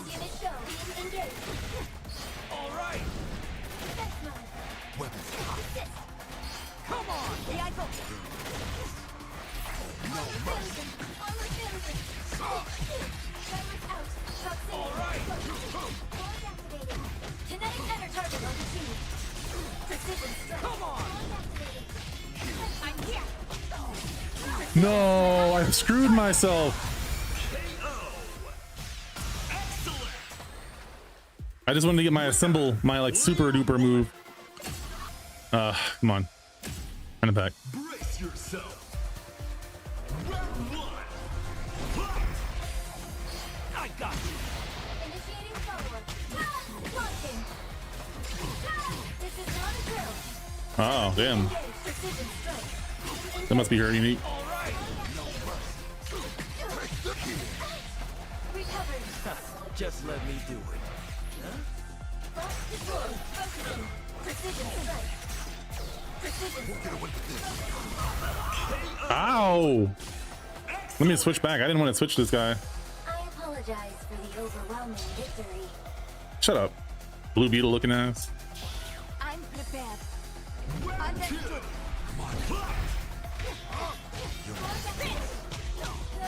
Precision. Annihilating target. Box deployed. Come on. Focusing. Okay. Just let me. Precision strike. Hey, car. Recovered. Activated. Where's my assist? 17 engaged. I don't know how to play anybody else, so I accidentally tag him in. Would be pointless. We're in Wakanda right now. I'm prepared. Round three.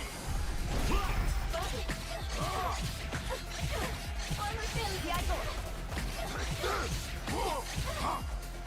Damage. Major. No mercy. Prepare sudden danger. I'm here. All right.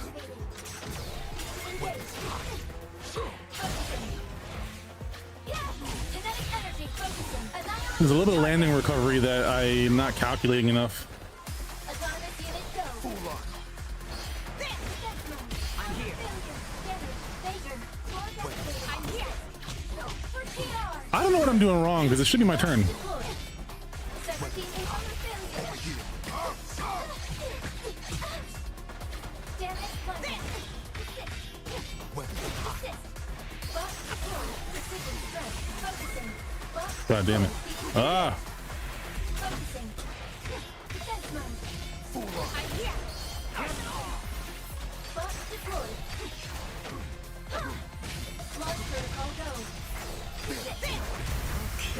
I don't think I blocked at all. Player One. Gotta remember all the things. I'll do one more set. Now I'll switch over. Damn, I gotta hurry up. My 3D print's almost done. I'm here.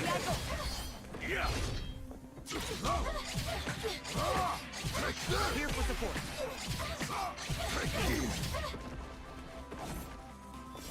God dang.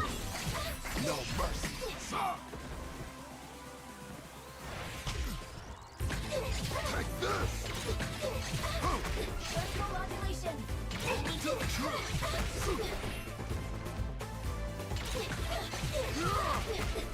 modulation. Okay. Wi-Fi players. Damn it.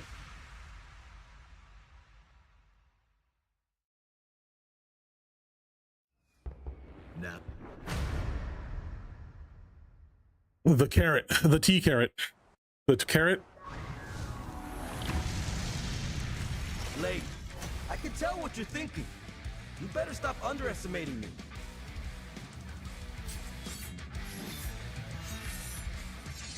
I don't underestimate. I know exactly who you are, and you hate it. Ooh, got him. Got him. I got you. Waste of time. Here we go. Come on.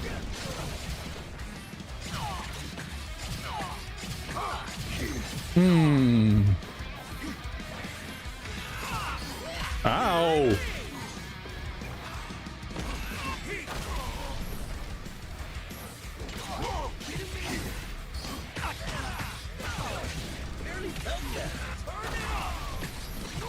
Fuck.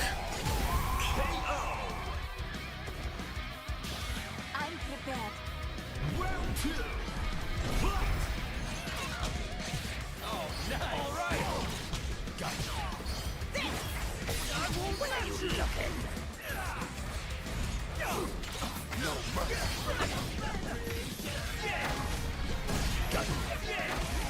We clashed.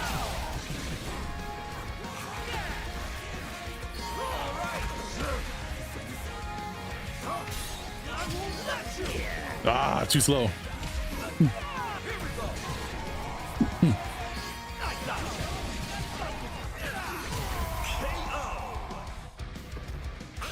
Anytime. Round three. Fight. Here we go. Allow me. Turn it up. And he was ready for the rollout. Of your shit. I got you. Here I go. No mercy. Come on.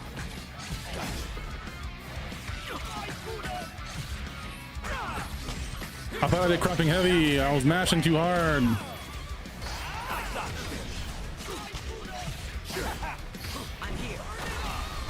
Oh shit.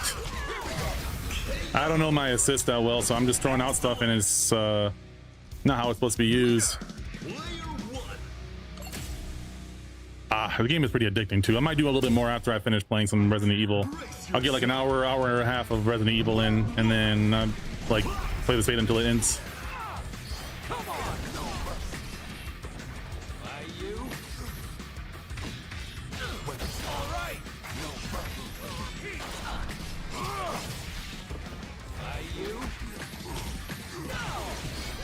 Ow.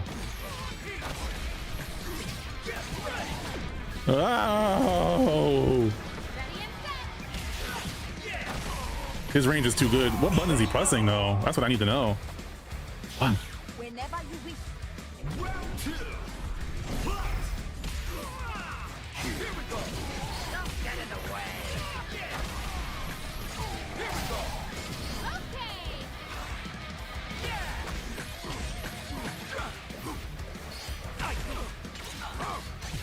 I'm here. Take the time. All right.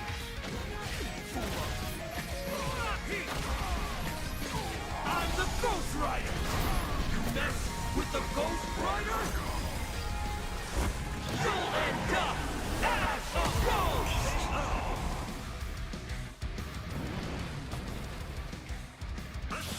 I'm prepared. Well played, well played. Round three. Fight. Allow me. I got you. I'm here. Got you. All right. Take this.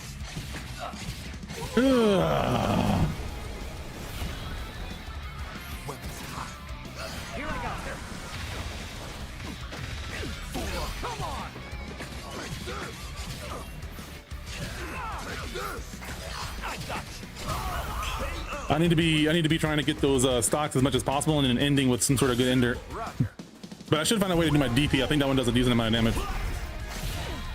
Damn. Skadada.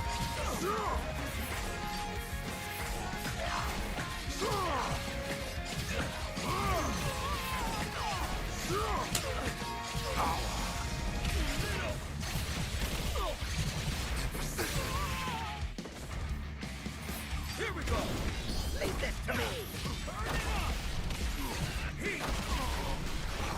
I'ma kick your ass. No way in hell.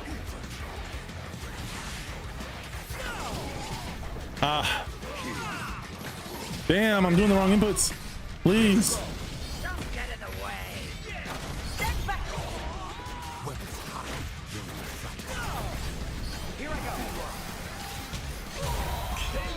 I'll take it. I'll take it. I'll take it. Get ready. Get ready. Get ready, bub.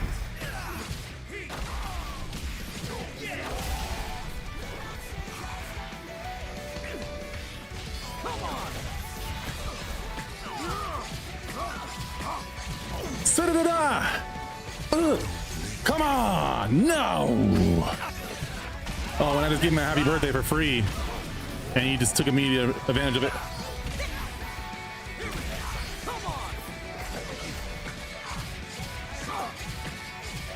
Ugh.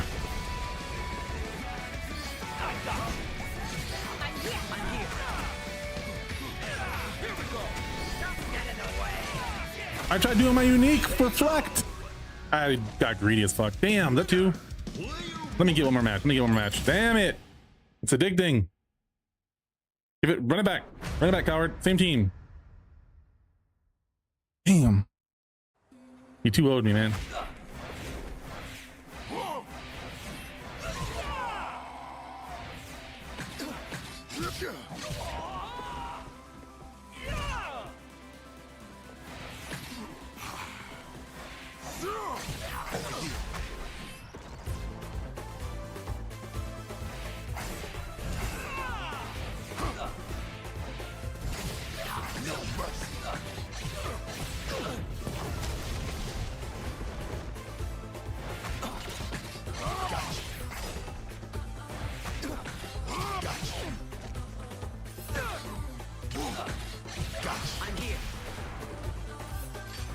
Oh, there we go.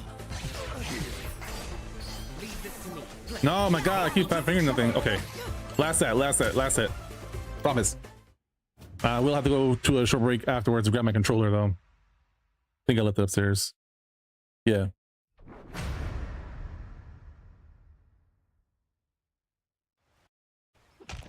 Brace yourself. Break yourself. Round one. What? Oh my God, I did it again. Nowhere to run. Victory. I'm on it. You're cooked, bub. Here I come. You're cooked, bub. You're cooked, bub. I'm gonna destroy this guy. What is this guy's name? GameCube?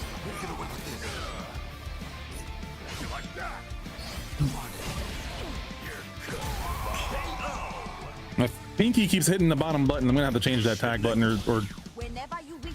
something.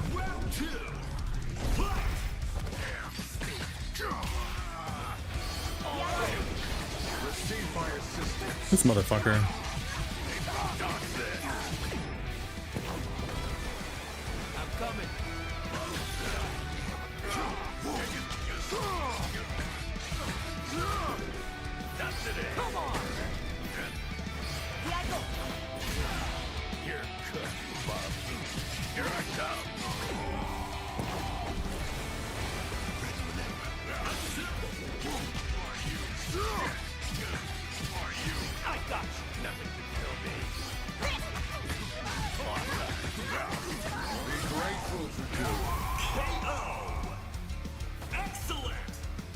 Give us a symbol. Anytime. Round 3.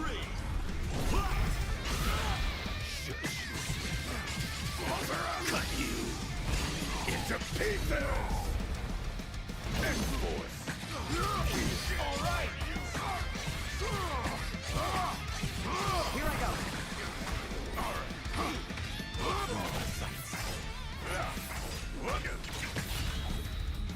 Come on. Nowhere to run. Mother out. Receive my assistance. Fuck.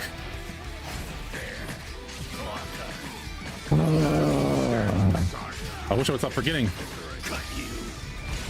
Nice. Winner. Player 1. Here down. Oh, shut up. Brace yourself. Lock in, lock in.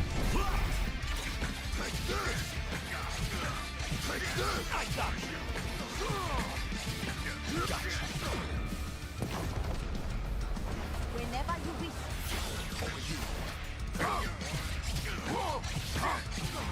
Come on!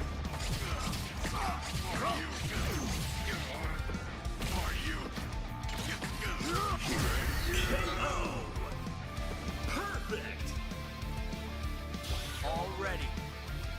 Round 2. Let's go. Clock time.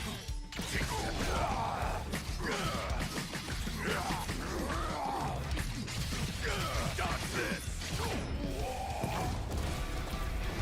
Stand by. We'll get away from you. Lock back. Stands beside you. Step back. Weapons hot. That's it. All right. Yes. Take 5.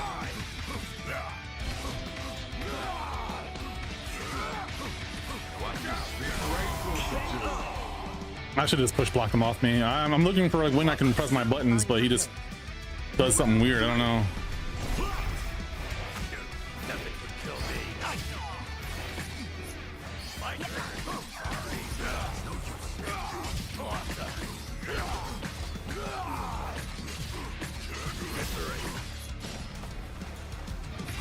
My turn. Fuck. Ready? Let's do this. Allow me.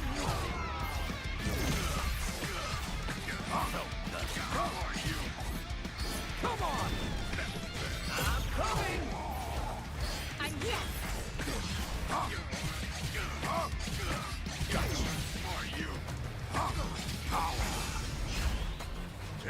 All right. Stand back.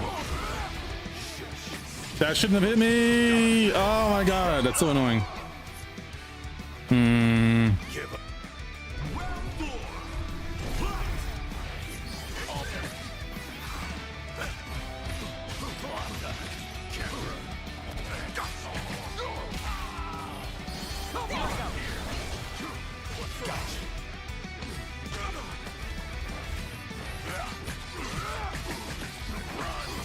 Stands beside you.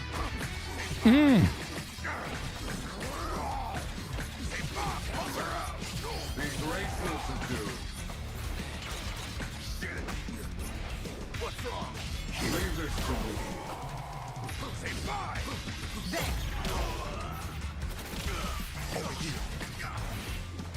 I got you. I'm gonna kick your ass. I'm here. My ghost right.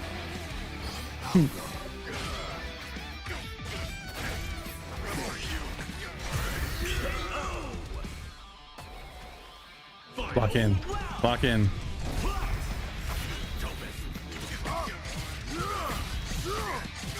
I'm here. Nothing can Here for support. Here I go. Damn it! I should have did the EXDP. Come on now. I'm here. I got it. Fool on. When does it kill me? I'll take it. I'll take it. I'll take it. Come on, give me the run back. Give me the run back. Brace yourself. Round 1.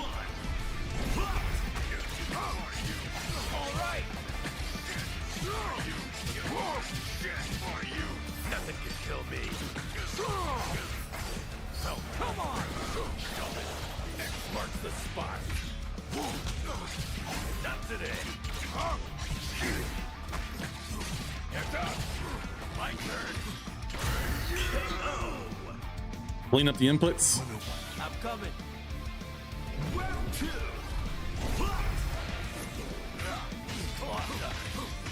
Doom stands beside you. Logan's here. That makes it plus when he charges it like that, I'm for sure.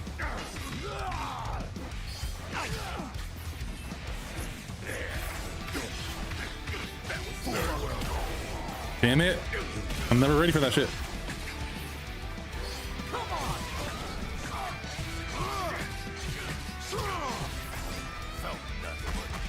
I got you. All right, all right.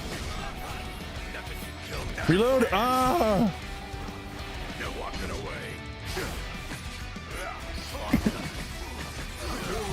No. Excellent. I'm prepared. Round 3. What's wrong? All right. I'm here. Not today. I got you. Laser scroll. What's wrong? Full on. Come on. Got you. All right. I got you. Receive my assistance. Here. All right. First, that's not gonna kill. Whoa! Gotcha, bitch.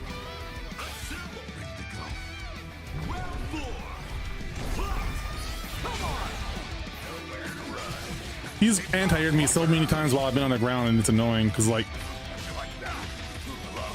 Receive my assistance. I gotta push block those. Push block. Don't sit there and watch it happen. Just use your meter. Let's do this. All right. Don't miss. Yeah. No mercy. Don't miss. Come on. Nothing can kill me. No mercy. Overhead. You're cooked, love. Like you're at time. For action. Get up, or I'll finish. Bruh. Final round. Block in. My assistance. My turn. I got him. Come on.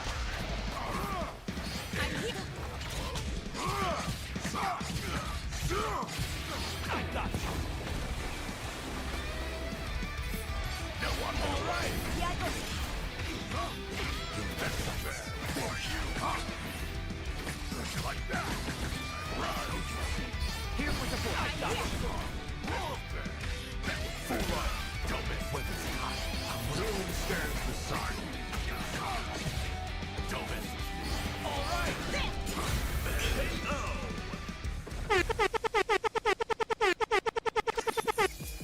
Winner. Player 2. GG's, GG's. All right. We'll take the dub. We'll take the dub. We'll take the dub. We'll watch this trailer, or not trailer, but look at this controller. See what's popping. See what's popping. You know what I'm saying? New stick. Who this? Oh, you got the cigar box style. Are you local? Where are you? Wait, where are you from?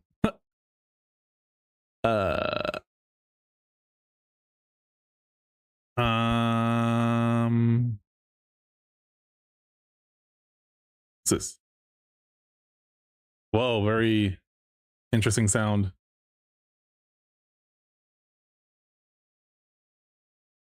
Kind of satisfying sounding though. The camera, the audio quality, you can't tell for sure, but it looks like a briefcase or a cigar box. But I know someone that does stuff like that. But this is pretty cool. I'm gonna check my messages real quick. Okay, so let me go ahead and update my Steam real fast too while I'm at it. Because we're gonna be switching over to Resident Evil in a second here. So let me get everything set up for that.